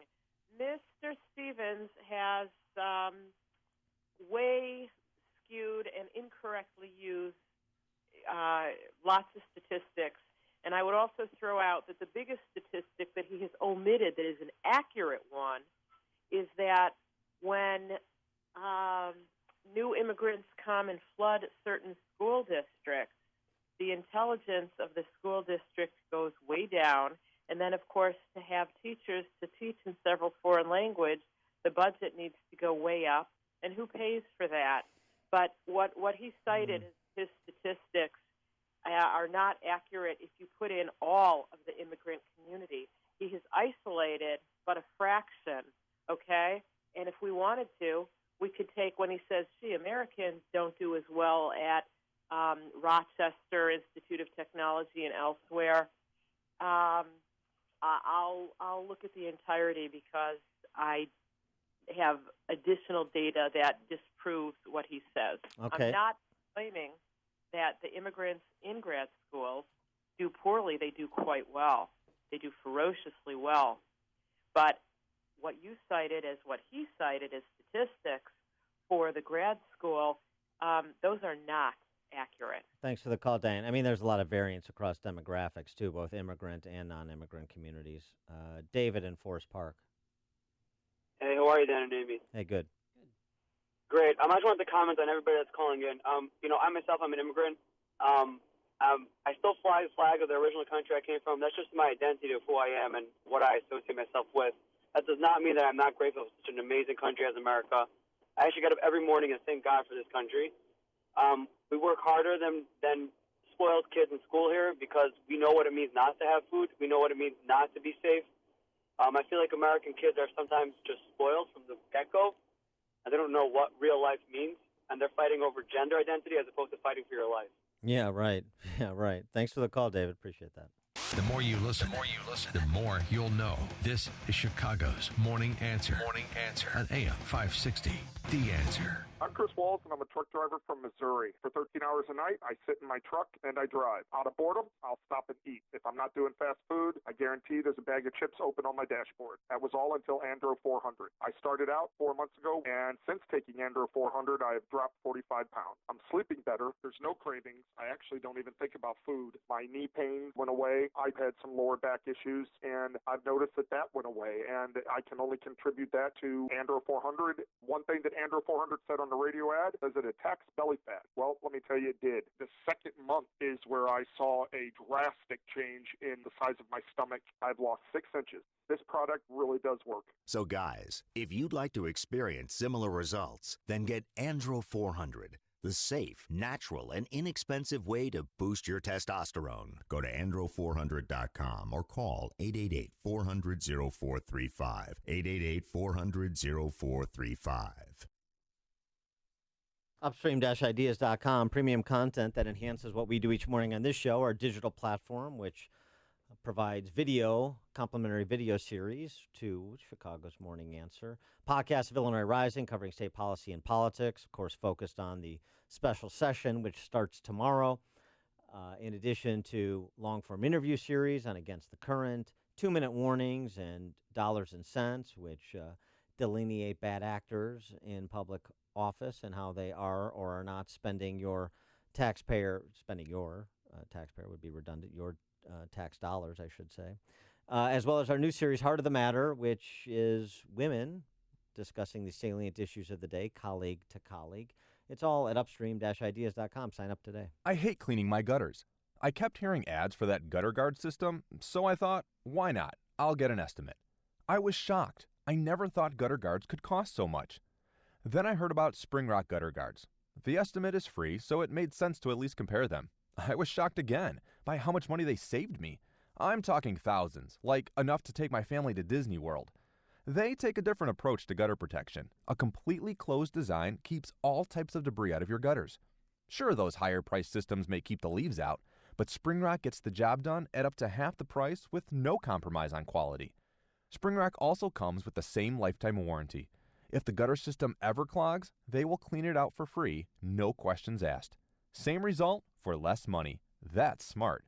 There's more than one option when it comes to gutter guards. Compare today and save at springrockgutters.com or call 708-571-0632. Special financing is available. Drain your gutters, not your wallet. The performance, conduct, and sustainability of organizations are a direct result of leadership. A leader's impact can be profoundly good or bad.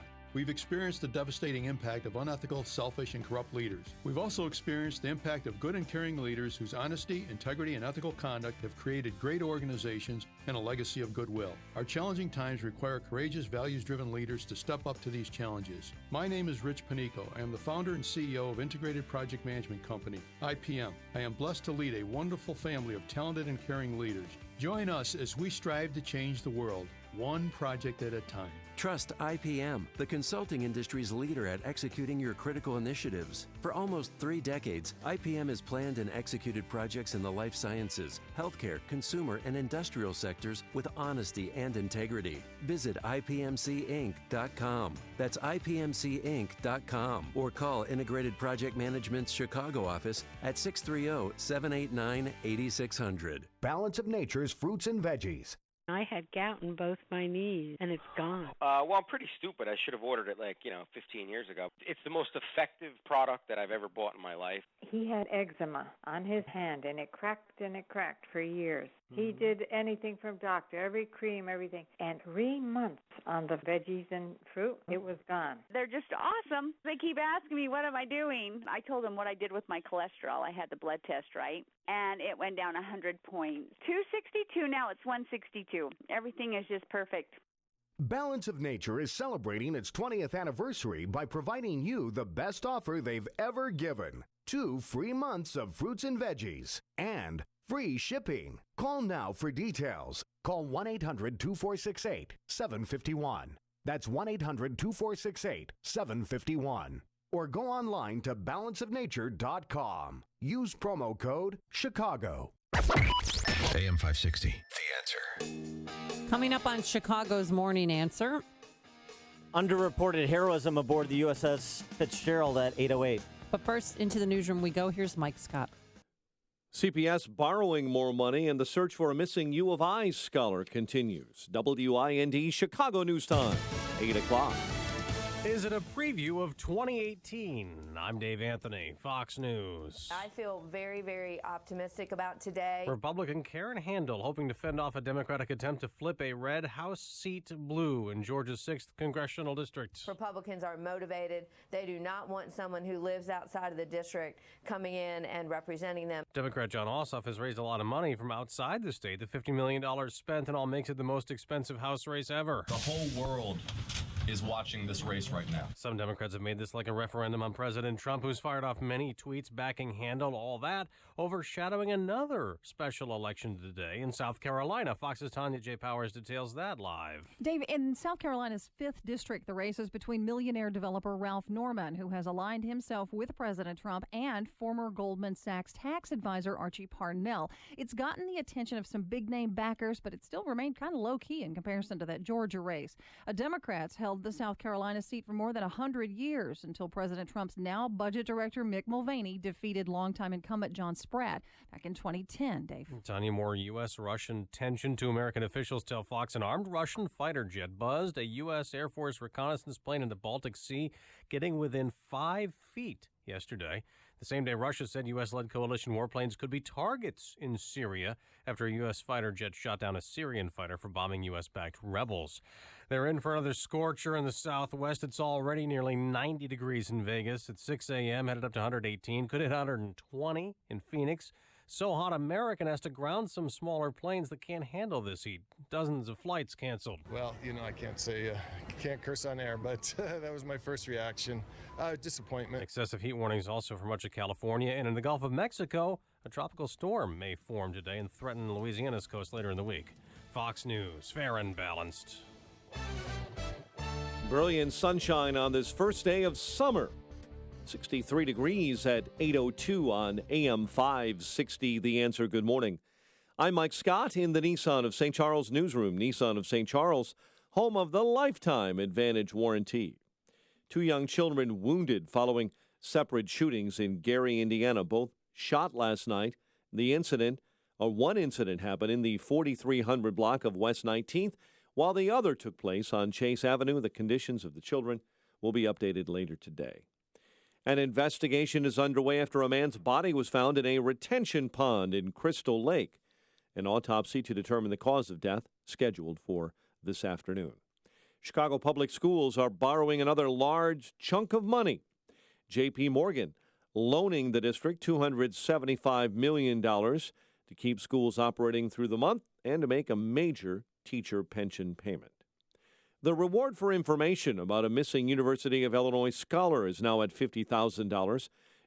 Champaign County Crime Stoppers last night announcing that $40,000 reward in the search for Yingying Zhang.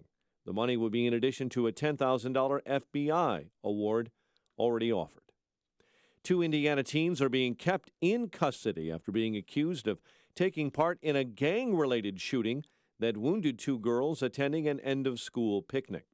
Cook County State's attorneys telling a juvenile justice division judge the boys, 16 and 17, represented a substantial flight risk. Family and friends are mourning the passing of Cook County Commissioner Robert Steele. He died yesterday at the age of 55 after a long battle with diabetes. Cubs rally for a 3-2 win over the Padres. Sox take on the Twins tonight. The news, a service of Lowe's. Pro customers at Lowe's save 5% on every purchase every day when you use your Lowe's business credit account. 5% on all purchases in-store or online, subject to credit approval, U.S. only. 8:04, time for the AM 560 Business Beat from the Fox Business Network and a service of Turnkey.pro. Here's Jenny Casola. From the Fox Business Network, United Parcel Service is about to pass on some of the cost of delivering so many packages to online shoppers in the busy weeks before Christmas. UPS says it will add a 27-cent charge for all ground packages delivered to homes between Black Friday and Cyber Monday, and also during the last week before December 23rd. Britain is accusing Barclays Bank and 4 former bank executives of fraud. The allegations involve secret business dealings with investors in Qatar during the financial crisis. Google is adding a job search function. Beginning today, you'll see postings from LinkedIn, Monster, CareerBuilder, and others, plus employer ratings from current and former workers. The Dow closed up 144 points yesterday to a record. The Nasdaq gained 87. The S&P was up 20. With the Fox Business Report, I'm Ginny Cosola. 8:05 and a check of traffic and weather on the way next on AM 560. If you haven't bought a MyPillow yet, why not? Maybe you've seen them in a store, but the radio deal using my name, Amy, as the promo code is a much better deal. In fact, it's the best deal available. In June, you'll receive the 50% discount on a MyPillow 4-pack. That's 2 premium MyPillows and 2 Go Anywhere MyPillows for 50% off. You can move the fill to give you the exact support you need regardless of sleep position. You'll sleep deep and won't wake up to a stiff neck or headache. Our friend Mike Lindell manufactures them in America using American labor. You can wash and dry them. They're hypoallergenic, and you'll get the 10-year warranty and 60-day money-back guarantee. In June, get the 50% off the 4-pack by simply calling 800-489-0201. Use the promo code AMY or visit MyPillow.com. That's 800-489-0201. Promo code AMY. Just do it. Summer involves a lot of driving, to camp, to work, to soccer, back home to grab what they forgot, and then back to soccer again. So wouldn't you like to know your car is up for it? Enter Hum by Verizon. Now you can check your car's health from your phone with vehicle diagnostics, drive with more peace of mind thanks to 24/7 emergency assistance, and let the kids stream and game on the go with your car's own Wi-Fi hotspot. Get Hum and get where you're going. Learn more at hum.com. Verizon Wi-Fi available on Hum X only. Data usage applies. Coverage not available everywhere. Visit vzw.com for availability. When you're hiring for a growing business, you don't need lots of candidates. You need the right candidates. You need Indeed.com. With an algorithm that positions your job post where quality candidates are and screener questions that help you zero in on the best talent. Indeed.com, the site proven through an independent study to deliver 5 times more hires than any other. New users claim your $50 credit for a sponsored job at Indeed.com/credit. Indeed, the world's #1 job site. Terms, conditions, and quality standards apply. 8:07. Let's check the roads in the Alarm Detection Systems Traffic Center with Jim Talamonte. Thanks, Mike. The Edens Expressway inbound has a travel time of 21 minutes from Lake Hook to Montrose, but outbound 38. Mount Kennedy delays start at Austin. 52 minutes O'Hare to downtown, 35 from Montrose, 26 in the Express. Outbound 43 minutes to the airport, the Eisenhower. An hour and 13 minutes Thorndale to downtown, 49 minutes from Mannheim. Outbound an hour 10 to Thorndale. Stevenson, an hour and 21 minutes, 3:55 to Lakeshore Drive. Outbound it's 59 minutes. Ryan, 30 minutes, 95th to downtown. Southbound Lakeshore Drive, slow Montrose to North Avenue, and 18th to Stevenson. Northbound Soldier Field to Jackson. Tri-State southbound, it's stop and go, 132 to 137. And from the Adams Tollway to the Bensonville Bridge. Northbound, Cicero to 31st, and from the Reagan Tollway to the Grand Avenue Curve. Reagan Tollway heavy, Farnsworth, Viola, and Highland to the Eisenhower and the Veterans Memorial.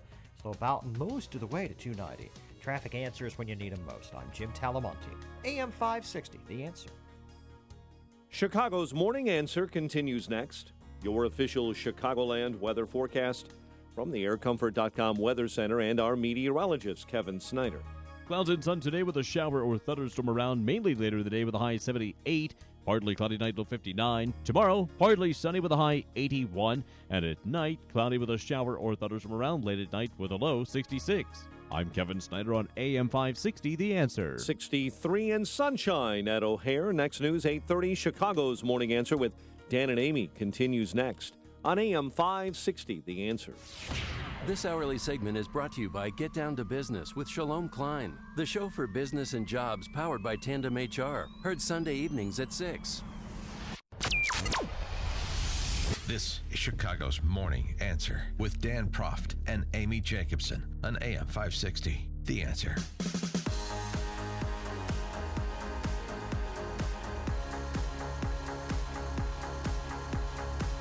Good morning, Dan and Amy. And so we talked a bit about the USS Fitzgerald yesterday with Admiral Stavridis and Colonel Cedric Layton about how that collision could have happened that resulted in the deaths of 7 Navy sailors. And so it kind of picks up on the discussion we were having just a few moments ago before the news about America being a land of immigrants, welcoming people that want to contribute and access the promise of America, and also being a country that features the rule of law, and thus the responsibility to prevent people from coming into this country who mean to do others harm. It doesn't seem that's complicated, and we have so many good examples of this that play out in practice. I think we should highlight one, and it turns out that the U.S. Fitzgerald is such an example. The 7 sailors who died included a man from Vietnam, a sailor from the Philippines, one from Guatemala, and another from Okinawa. The most senior of the 7 is a guy named Gary Ream, who referred to the sailors on the ship as his kids. Yeah, because he was 37 years old. Right, exactly. His uncle, Stanley Ream Jr., told the Daily Beast, this write-up by Michael Daly, which is worth a read, that he called them his kids. And he saved at least 20 of his kids after the collision, after that cargo ship collided into the USS Fitzgerald. He went down to save more. The uncle said that Gary Ream said, "If my kids die, I'm going to die." And he did. He could have walked away and been safe, the uncle noted, but that's not who he is, who he was, and who he will be remembered as being. And that's the honor of being a member of the military. That's the band of brothers mentality. And it has nothing to do with race. It has to do with things that are transcendental bonds. And I don't know why that's such a difficult concept to assimilate, speaking of assimilation, to assimilate for so many people in this country. This is an example of exactly what I'm talking about when I talk about the idea that this being a welcoming place for people from other countries and also being a place where the rule of law is in place. Is that complicated? No. I don't think so. And when you do that, you bring together a disparate collection of young men, and at 37, I think most people would still say they're young. Yeah, Fire Controlman First Class Gary Ream was young too, from Elria, Ohio. That's where he was from. Yeah, the average age of all the victims was about 23, 24 years old. These were young men. Yeah. And I still have questions about that cargo ship. I mean, it's 30,000 tons, the size of an island, that was going at a pretty high rate of speed when it crashed into the sleeping quarters. I mean, now there's discussions going on. They're trying to figure out through the ship's captain or the Filipino crew why such a sharp last-minute U-turn was made. And now the Japanese, they're off about 20 minutes between the impact of the cargo ship and USS Fitzgerald. So they're still investigating it, but accident or an attack. I don't know if it was just human error or what it was. Why would they make such a sharp U-turn? Well, we'll find out. I mean, it's a legitimate question, and I suspect the military will get the answer to that question to see if we're talking to Adam Kinzinger at the bottom of the 8 o'clock hour, and we'll ask him that question to see if there is any updated information to have. And speaking of young men, of course, the big news yesterday was sad news. It was this news that the president delivered.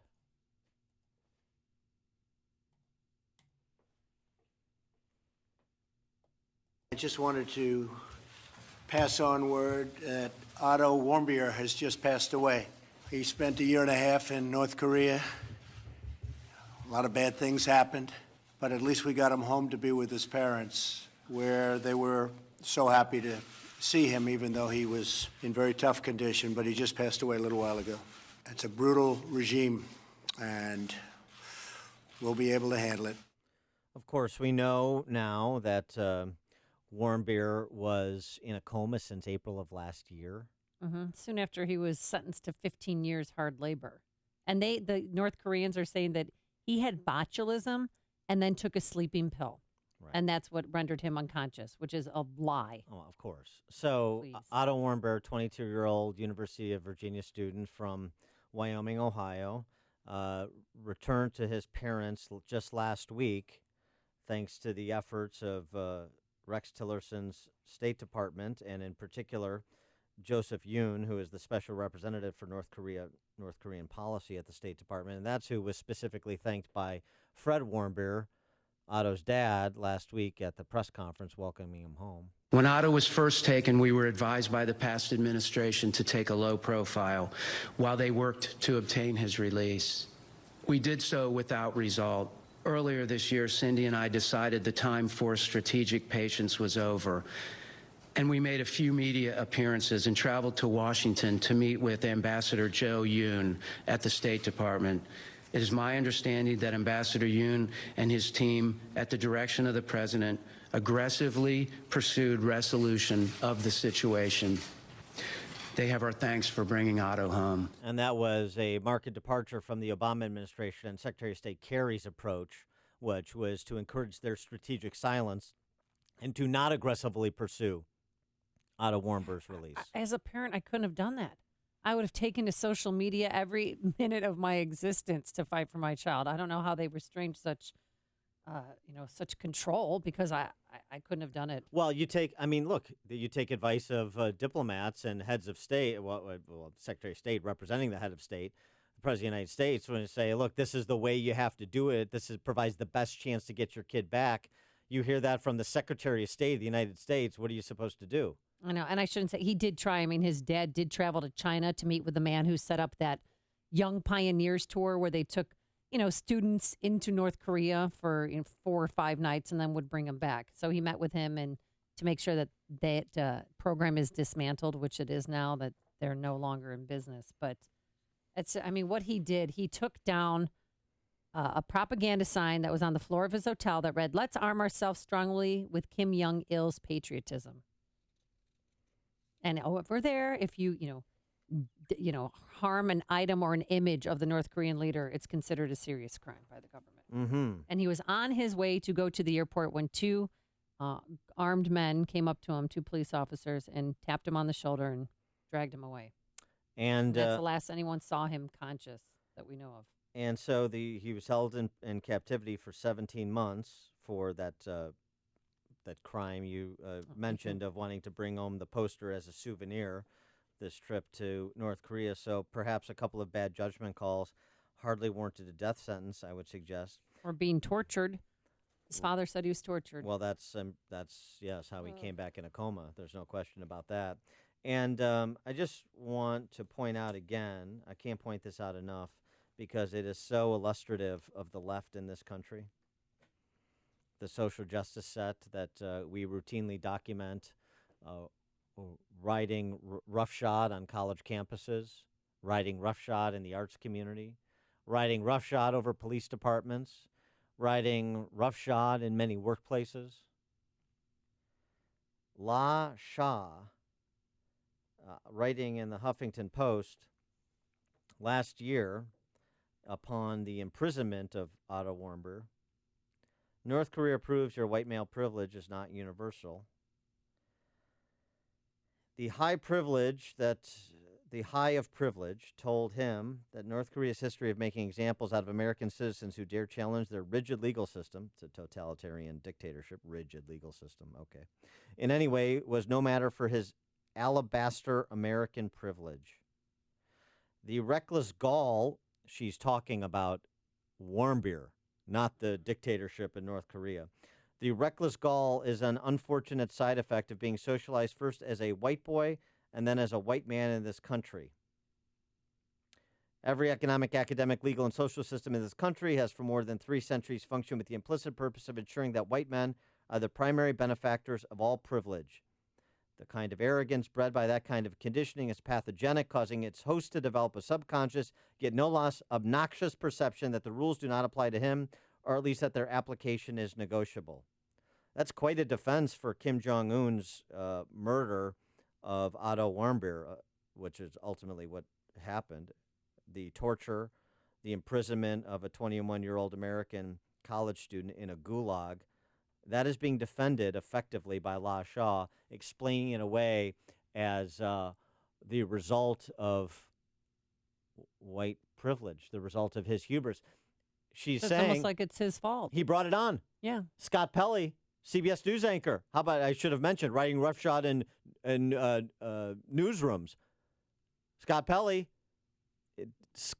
did Steve Scalise bring this shooting on? That's what he said, the anchor at CBS Nightly News. These are shooting victims, and he said that they brought it upon themselves. Right. Yeah. Well, he's gone now. He had his last broadcast. And hopefully forgotten. I mean, this is incredible. These are incredible statements. They strike me as incredible. People don't believe it. Hyperbole. People don't really think that. People don't really act on that. They don't. No, they do. Salon, Comedy Central, the also soon to be forgotten Larry Wilmore show. It's already been canceled. Oh yeah. Did you see the picture on the bottom? They had Otto's picture and then a blank blank. ASS. Yeah. Yeah. And they were like some, funny acronym about a fraternity.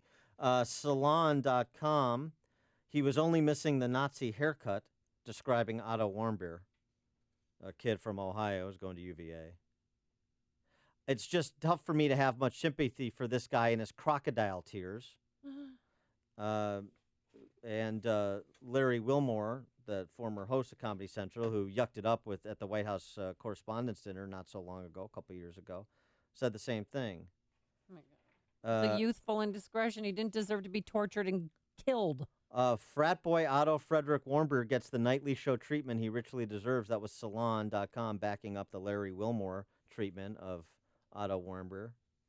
You think they care about you? You think the left has compassion for their fellow man? These unhinged social justice leftists? You think they like humanity? They despise you. That's what just shocks me. The mountains and mountains of evidence every day of the most virulent kind, and people are just so many people just impervious to it. Oh no, they don't. They mean this, they mean that. They despise you. That's why they want to tell you what to do, because you're not capable of making those decisions yourself. You don't think right, and so they'll fix your thinking.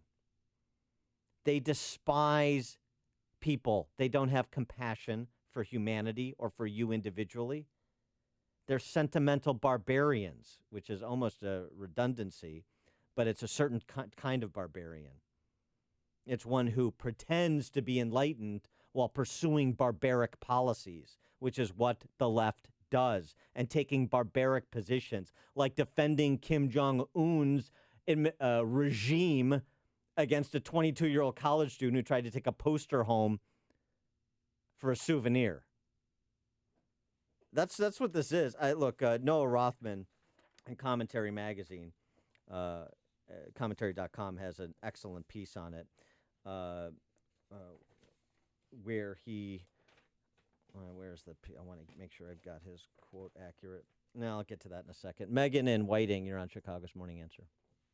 Hi, guys. Good morning. When I just heard that Otto is dead, I started screaming in my car. I mean, the Obama administration killed this kid.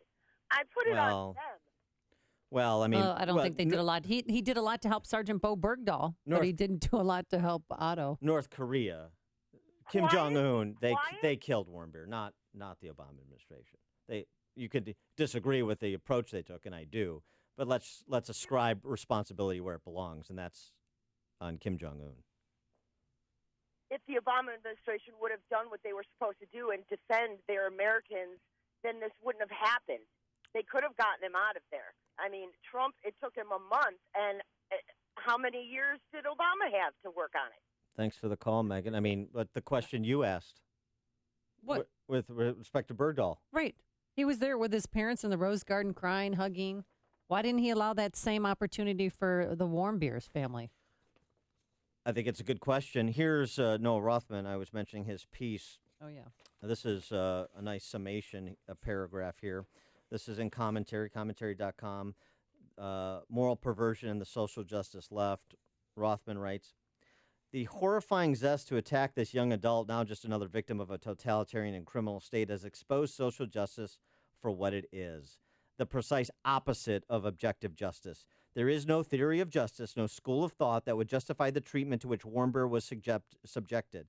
There was nothing just about his ordeal. Those who would excuse the regime's conduct, even going so far as to adopt its language, international crime, quote unquote, have abdicated all moral authority. And for what? The base pleasure of pleasing a mob that lusts for the blood of those with certain characteristics adopted at birth, characteristics they happen to resent. That's not justice, it's prejudice. Bingo. Joe in Maryville, you're on Chicago's Morning Answer. Yeah, good morning. You know, you talk about the left, that you keep saying, that they're not what we want is our thinking. Half the world thinks that way. The Chinese people are willing to abdicate everything to the government. Look at how many hundreds of millions of people are in Russia and Europe.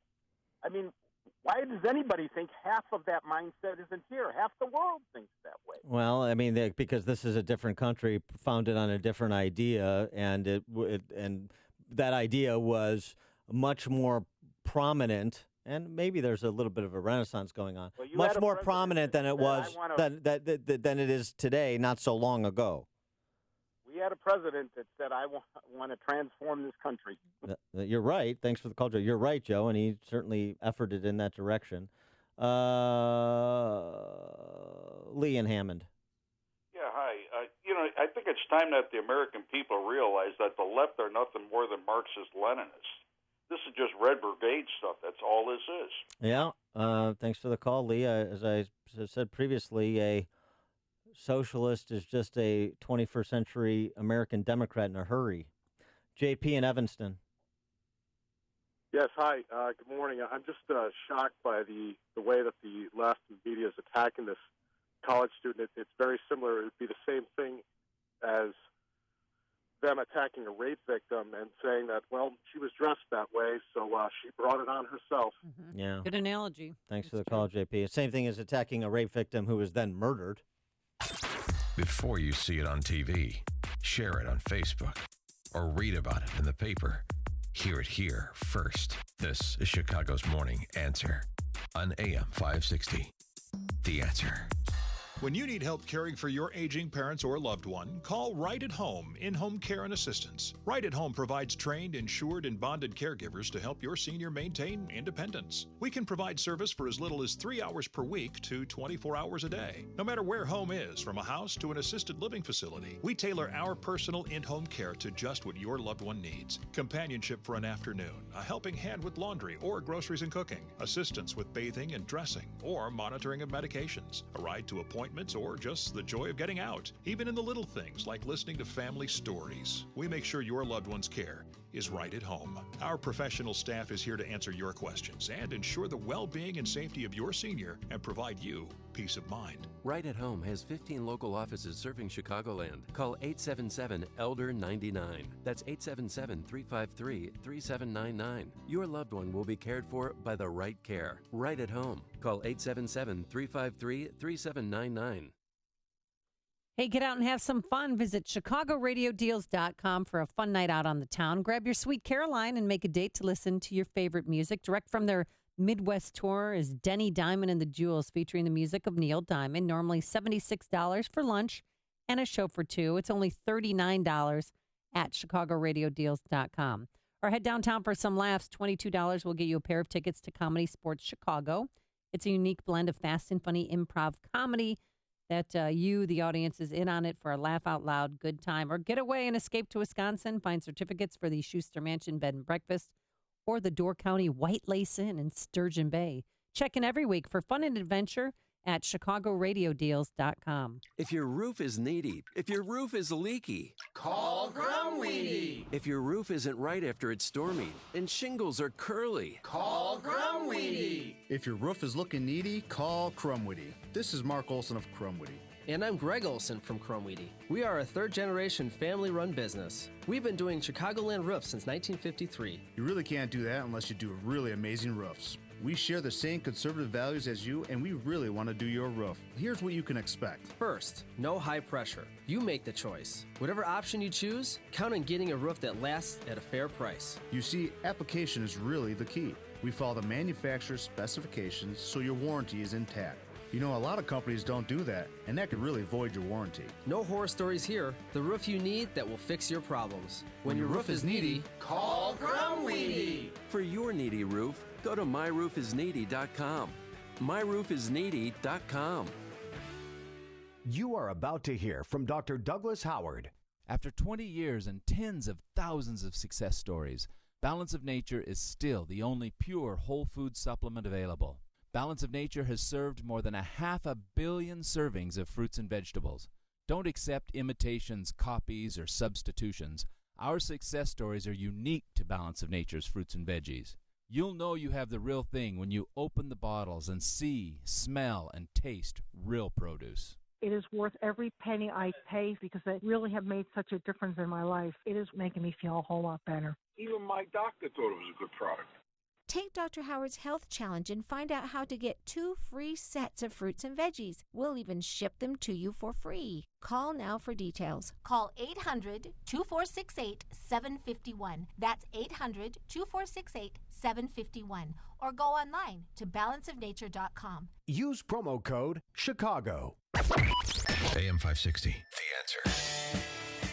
Coming up on Chicago's Morning Answer, some breaking news. An armed Russian jet comes within 5 feet of a U.S. recon jet. We'll begin there with Congressman Adam Kinzinger. And then later, we found a place for Dan and his dog to have lunch. But first, let's go into the newsroom.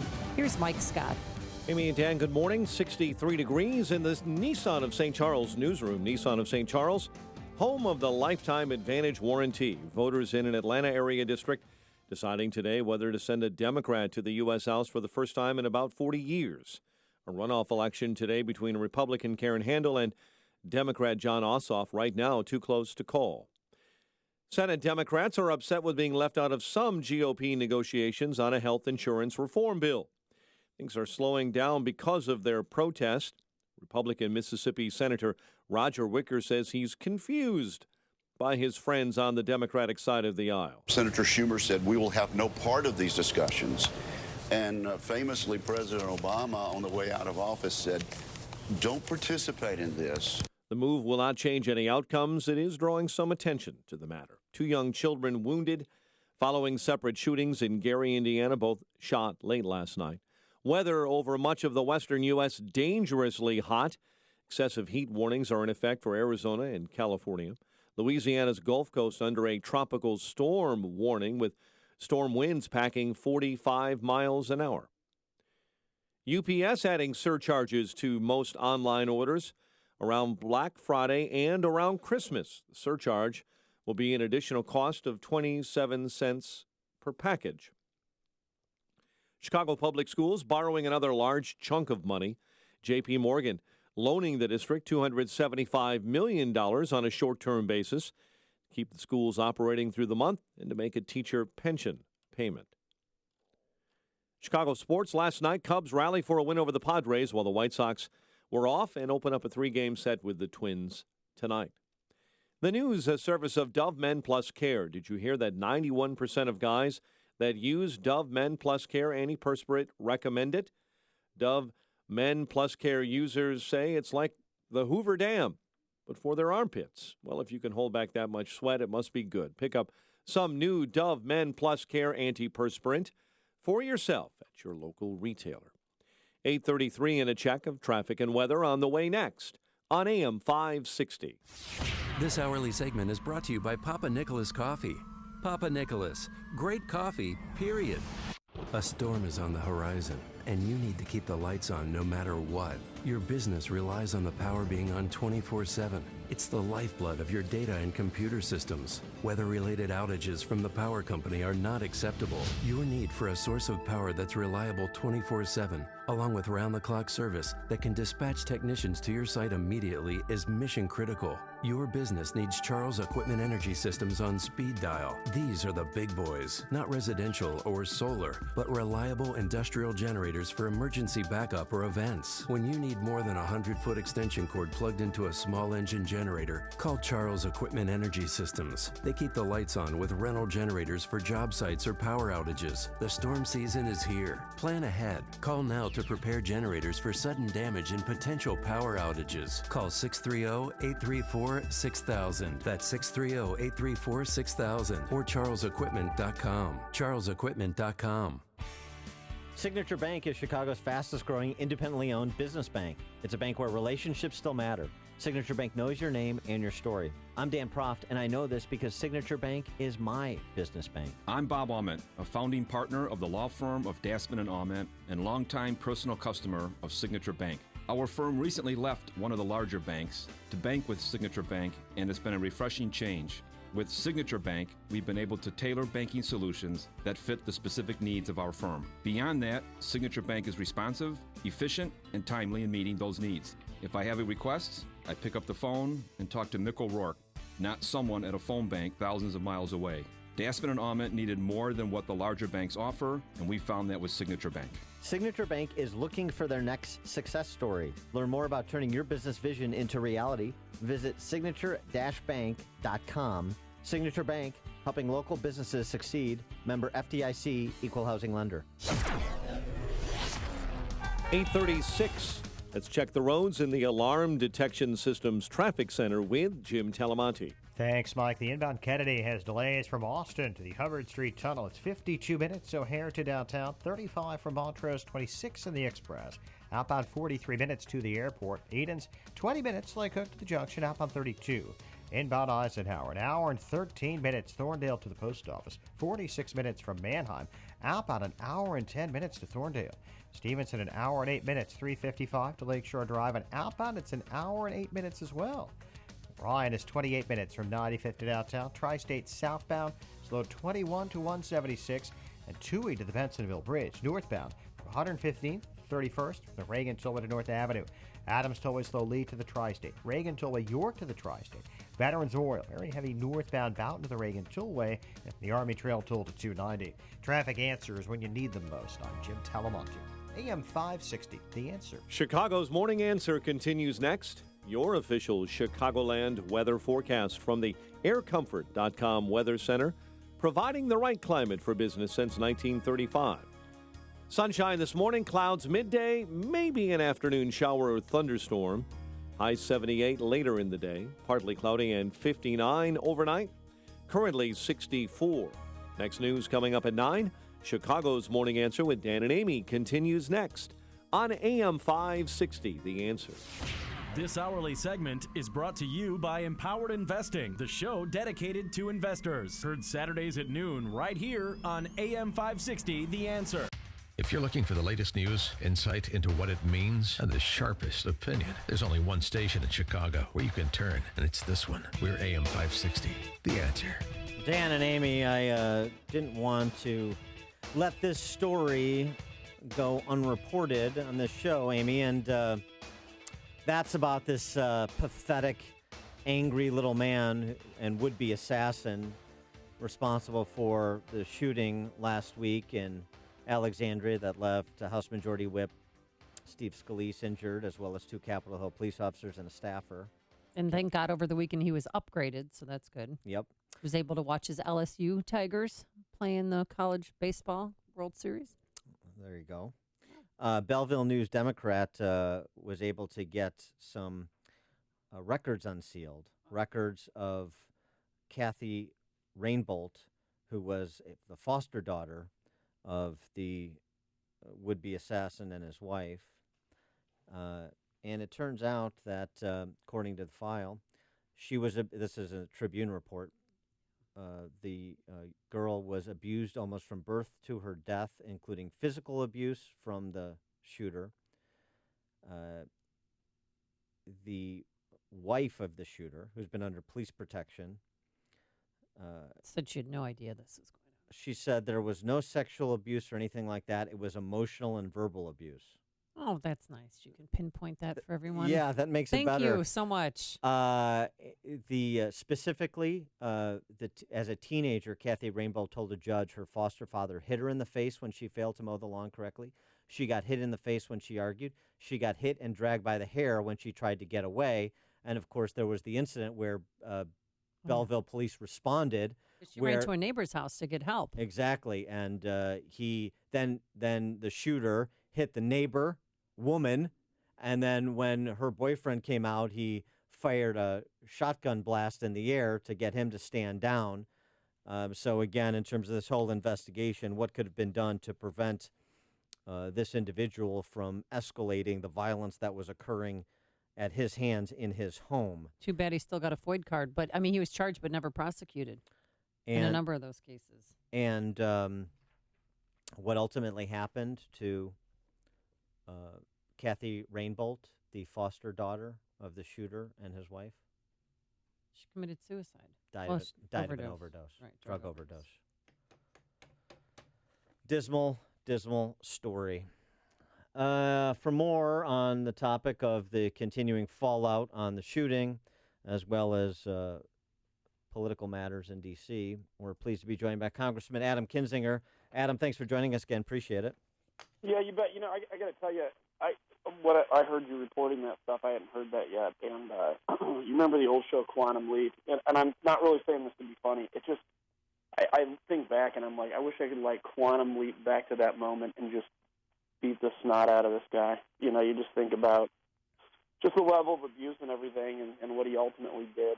Just, there are some people that are irredeemable, unfortunately. Nasty little man, and apparently there was nobody around him to stop him from escalating from a nasty little man abusing a child to opening fire like he did last week. It's, there's evil in the world, as you are suggesting. Real evil. Well, with sticking on this topic for a second, we talked to your colleague Rodney Davis yesterday. Of course, was on site of the shooting, and thankfully he's okay. But the conversations going on among your congressional colleagues now in the wake of what happened last week about enhanced protection for members of Congress, including back home on things like town halls that are routine, as well as in D.C. with the idea of perhaps reciprocity for those members of Congress that have right to carry permits in their home states. What do you know about that? What are your feelings on it? Well, I think it needs to happen. Look, Congress has a tendency, and the public has a tendency to, eviscerate Congress in front of themselves all the time, right? It's easy for a member of Congress to go in a town hall and talk about how everybody in D.C. is awful except for me. I'm the one that's going to go save it. The media, everything just, eviscerates Congress. And that's not necessarily a bad thing. That's kind of how it's been historically. So in many cases, Congress is slow to give itself anything. It's slow to say, hey, we need protection because then, people will complain and everything. But let me say this. All you have to do is look at, and we're going to have a post go on my Facebook today, which is going to be interesting. I don't want to give it away, but I would encourage people to watch for it. Look at the comments that people put in. I had a lady about a month ago arrested for threatening me. She's from Colorado, threatening basically to kill me. You look at the comments that have come in after the Alexandria shooting, and there is some deep-seated, kind of evil out there of people that, while most people feel really strong when they're on the internet typing, some of these people take that internet muscle, that internet strength, and can go do crazy things. So I think there has to be enhanced security, but we also have to be careful not to put ourselves in a bubble. We don't want to be in a bubble, but I want to just make sure that my colleagues are safe. I conceal carry everywhere I go in Illinois. I'm a licensed carrier, and I think it's the right thing for me to do. Can you carry in Washington, D.C.?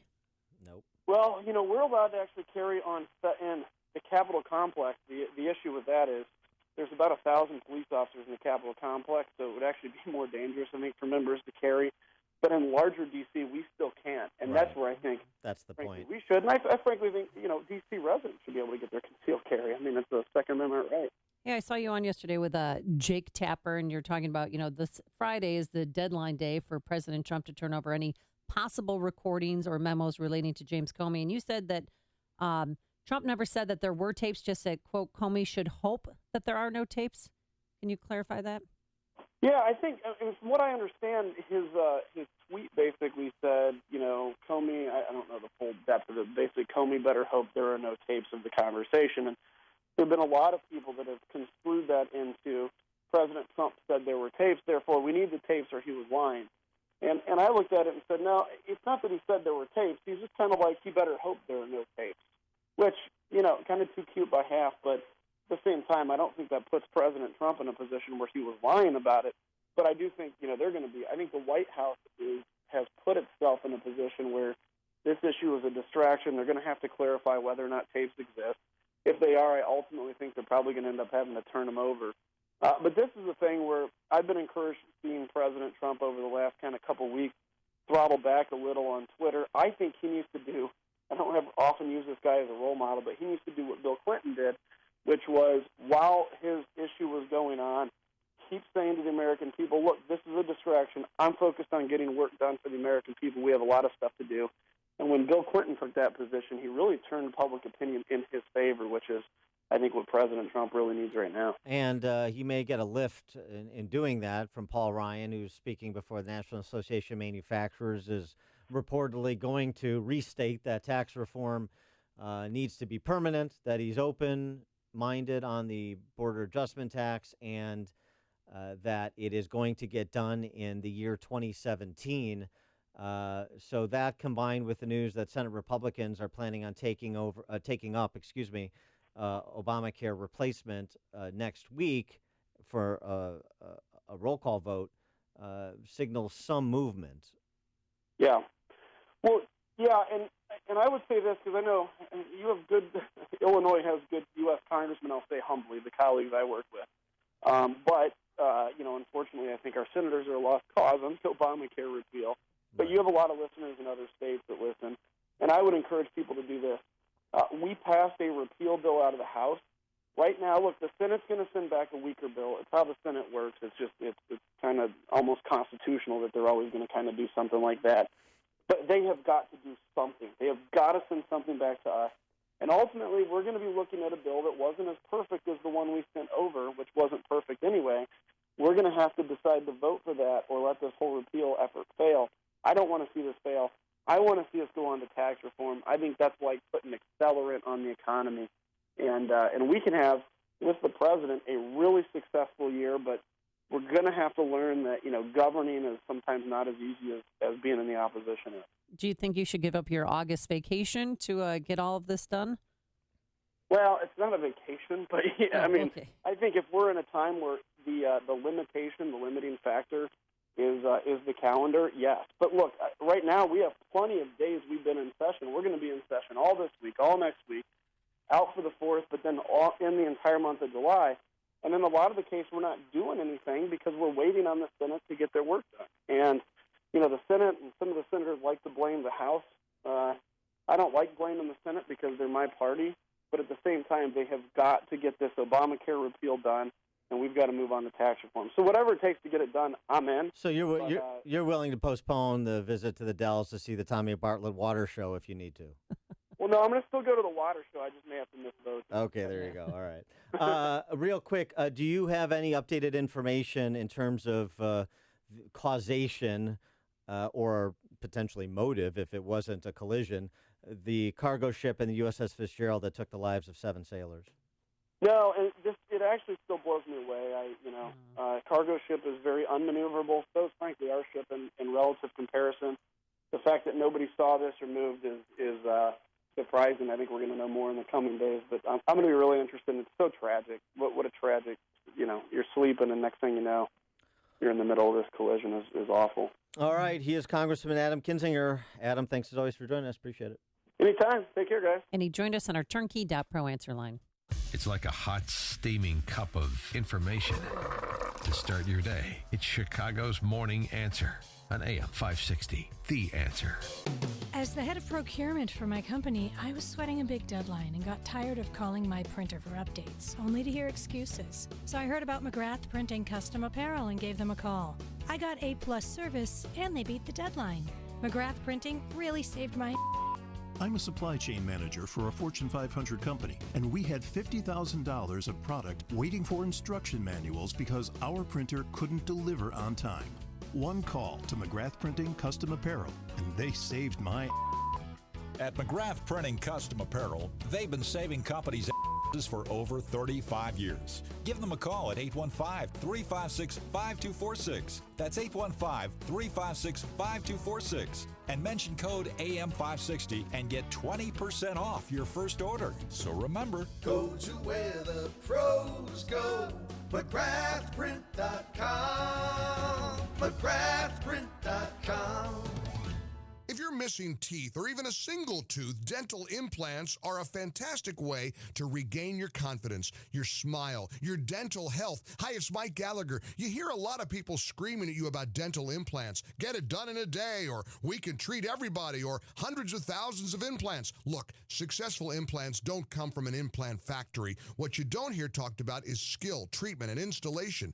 These are what make for successful lifelong implants. And that's why you need to see Dr. Norouzi at Fox River Periodontics. Dr. Norouzi is the recommended choice of dentists that don't do implants. You need the experience, skill, and honesty that 24 years of dental implants brings. This is Dr. Norouzi. I personally guarantee your happiness with your implants. Call Fox River Periodontics, 630-232-7400, 630-232-7400, or just remember, implantsforme.com, implantsforme.com.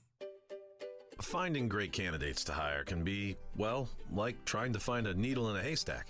Sure, you can post your job to some job board, but then all you can do is hope the right person comes along, which is why you should try ZipRecruiter. ZipRecruiter is different. It doesn't depend on candidates finding you. It finds them. With its powerful technology, ZipRecruiter distributes your job everywhere it needs to be to find the right candidates. In fact, over 80% of jobs on ZipRecruiter get a qualified candidate in just one day. So, while other companies might deliver a lot of hay, only ZipRecruiter finds you what you're looking for. The needle in the haystack. Used by businesses of all sizes, ZipRecruiter offers the most qualified job candidates with immediate results. And right now, you can try ZipRecruiter free. That's right, free. Just go to ZipRecruiter.com/work. That's ZipRecruiter.com/work for your free trial. ZipRecruiter.com/work. If you're drowning in IRS debt and can't afford to pay, then you need to take advantage of special IRS tax programs that are available and free yourself from IRS collection efforts once and for all. Due to the financial hardship consumers are facing during the decline in the U.S. economy, the Internal Revenue Service has made it easier to settle delinquent tax problems. An open phone line has been established by Community Tax for consumers to call and see if they qualify. Take down this number or store it in your cell phone, but call the Community Tax Helpline at 800-461-8937. If you owe back taxes to the IRS and cannot afford to pay them back, or even if you have years of unfiled tax returns, there's no need to fear anymore. But you have to call the Community Tax Helpline today at 800-461-8937 for the help that you need. Don't take on the IRS alone. They can attack your wages, savings, pension, home, and even your Social Security check. Call 800-461-8937 for your free consultation and to see if you qualify. That's 800-461-8937. Balance of Nature's fruits and veggies. I was diagnosed with congestive heart failure. I went from being able to work 14, 16 hours a day with no problem to where I could barely walk a block to the store. I went on to the phytonutrients about 6 months ago, and within a couple of months, my medical doctor had cut my prescriptions down in a little bit smaller dosage. The next time I went back a month later, I walked into the doctor's office and he says, "My gosh, what's happened to you? You don't even look like the same person." He looked at my legs and the swelling had gone down. My blood pressure was down. The venous stasis ulcers that I had had on my legs for the last 4 or 5 years because of the poor circulation were all healed, and I'm feeling far better. The new challenge will allow you to receive 2 months of Balance of Nature's fruits and veggies free. And we'll even ship them to you free. Call now for details. Call 1-800-2468-751 or go online to balanceofnature.com. Use promo code Chicago. Do you know that the time your children spend in school for 1 year is as much time as they will spend in church in over 5 years? Why would we want our children to be in a school that denies God and His truth? Christian Liberty Academy was founded in 1968 to provide a place that would affirm and strengthen what our children learn at home and in their churches. We have a great location in Arlington Heights, outstanding faculty and facilities, a strong biblical worldview emphasis, and an affordable tuition price compared to similar schools. We provide a comprehensive and accredited curriculum that will prepare your child for college and beyond. From preschool all the way through 12th grade, discover the positive difference that Christian Liberty Academy can make in their education and life. Schedule a personal tour today and get more information at ChristianLibertyAcademy.com or call 847-385-2013. AM 560, The Answer. Dan and Amy. So, Amy, as you know, being a denizen of the city like myself, Chicago is the restaurant capital of the world these days. Now, I don't get to hang out at the Tony, see and be seen places that you do with your jet set friends, but maybe this is something where I would fit in. I would be allowed in. I don't know. Chicago Cut, the steakhouse? Right. So that group that's got Chicago Cut, now they got Ocean Cut, which is the old Kiefer's. They're like the Amazon of restaurants. They're slowly taking over all of the restaurants in the city. They're expanding, too. And they got a grand opening today. You got your Chicago Cut for steak. You got your Ocean Cut for surf and turf. Now you have your Southern Cut Barbecue Cafe. And joining us to talk about that is the owner of the Southern Cut Barbecue Cafe, David Flom. David, thanks for joining us. Appreciate it. Thanks so much for having me. So give us the download on Southern Cut. How is it going to be different from the other barbecue joints in the greater metropolitan area? Well, what we do is we've got an amazing chef. Her name is Leanne Whippen. She's a judge on the TV show TLC Pitmasters, as well as other kind of Food Network food shows she's been on. She's an amazing pitmaster, barbecue person. Grew up in Virginia, had 3 restaurants there of her own. She moved to Chicago to bring her expression of barbecue to Chicago. And so we've got our original location at 198 East Delaware, right next to the Westin on Michigan Avenue. And then we're opening a second location today at 20 West Kinsey, which is right next door to our Ocean Cut restaurant. And is this going to cater more of a carry-out or more of a lunch crowd, or what is this? Yeah, so we wanted this to be kind of, if you think about all the restaurants in River North, they're all sit-down, kind of fancy, formal restaurants. We wanted this to be kind of a quick service, but fancier, quick-serve food. There's 30 seats in the restaurant, or you can take food to go, or we're also catering and delivering to offices all over the loop to obviously bring in lunch or dinner for them. What now? Now on the seating, is it like picnic table seating, or is it individual tables? So we have individual tables. They're all high top tables. Okay. And it's a very relaxed environment with some country music going, and you can see assembling the barbecue there. It's kind of an open kitchen area there. Oh, cool. What about? I hate picnic tables. Oh, I know. I won't go to Purple Pig because of that reason. I know you hate people. Dan doesn't like to be around people, but Can he I does just like enjoy my animals. barbecue by myself? Do you have David? Do you have tables outside so that Dan could bring his dog? We don't have tables outside yet. We're working on it. Okay. Obviously, just getting it through the city, but it will be there eventually. Yes. I'll just have Brendan, your alderman, go over there and give him some free sandwiches, and he'll give you whatever you want. Yeah, right, exactly. What about booze for the dog? Does it feature booze? My dog likes booze. So we're opening without a liquor license, obviously something we're going to grow into. Our original location over on Delaware does have a full liquor license. This is definitely more of a lunch-driven style restaurant, to the corporate world and stuff like that, but we'll be open till 9 o'clock, and eventually we'll have a liquor license there and have some great microbrews and wines to pair up with our barbecue. And today you're having a big giveaway. Tell us what the giveaway is and where people can go. Yeah, so Chef Leanne's signature sandwich is called a Pitmaster. It's a combination of pulled pork, smoked chicken, sliced brisket, finished off with pickled onions, fried jalapenos, and coleslaw on the potato roll. If you go over to our location at 20 West Kinsey at 11:30 today, we're going to give away 100 mini sandwiches to the first 100 people in line to come try it out today. Do you have any dessert options? Are you going to feature any dessert options? I mean, I used to go to Merle's Rib Palace in Evanston. Now that's gone, so I'm looking for a new barbecue joint. They had this blackjack pie that was so good. Really? A nice way to finish off a barbecue meal. What about that dessert? So, to me, at lunchtime, the ultimate dessert is a chocolate chip cookie that just came out of the oven. Ooh, that's nice. That's good. You got me. So, that's good. It's a extra large chocolate chip cookie, just something that you can nibble on. It's not going to kill you. It's not going to cause you to fall asleep at your desk when you sit back there. And then the other one is, I would call barbecue signature dessert, which is a peach cobbler.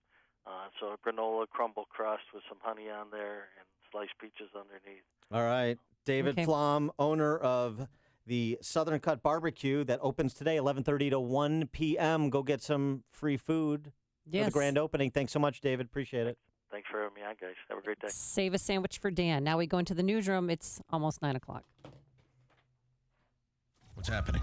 What does it mean? Why is it important? We've got the answer. AM 560, The Answer. WIND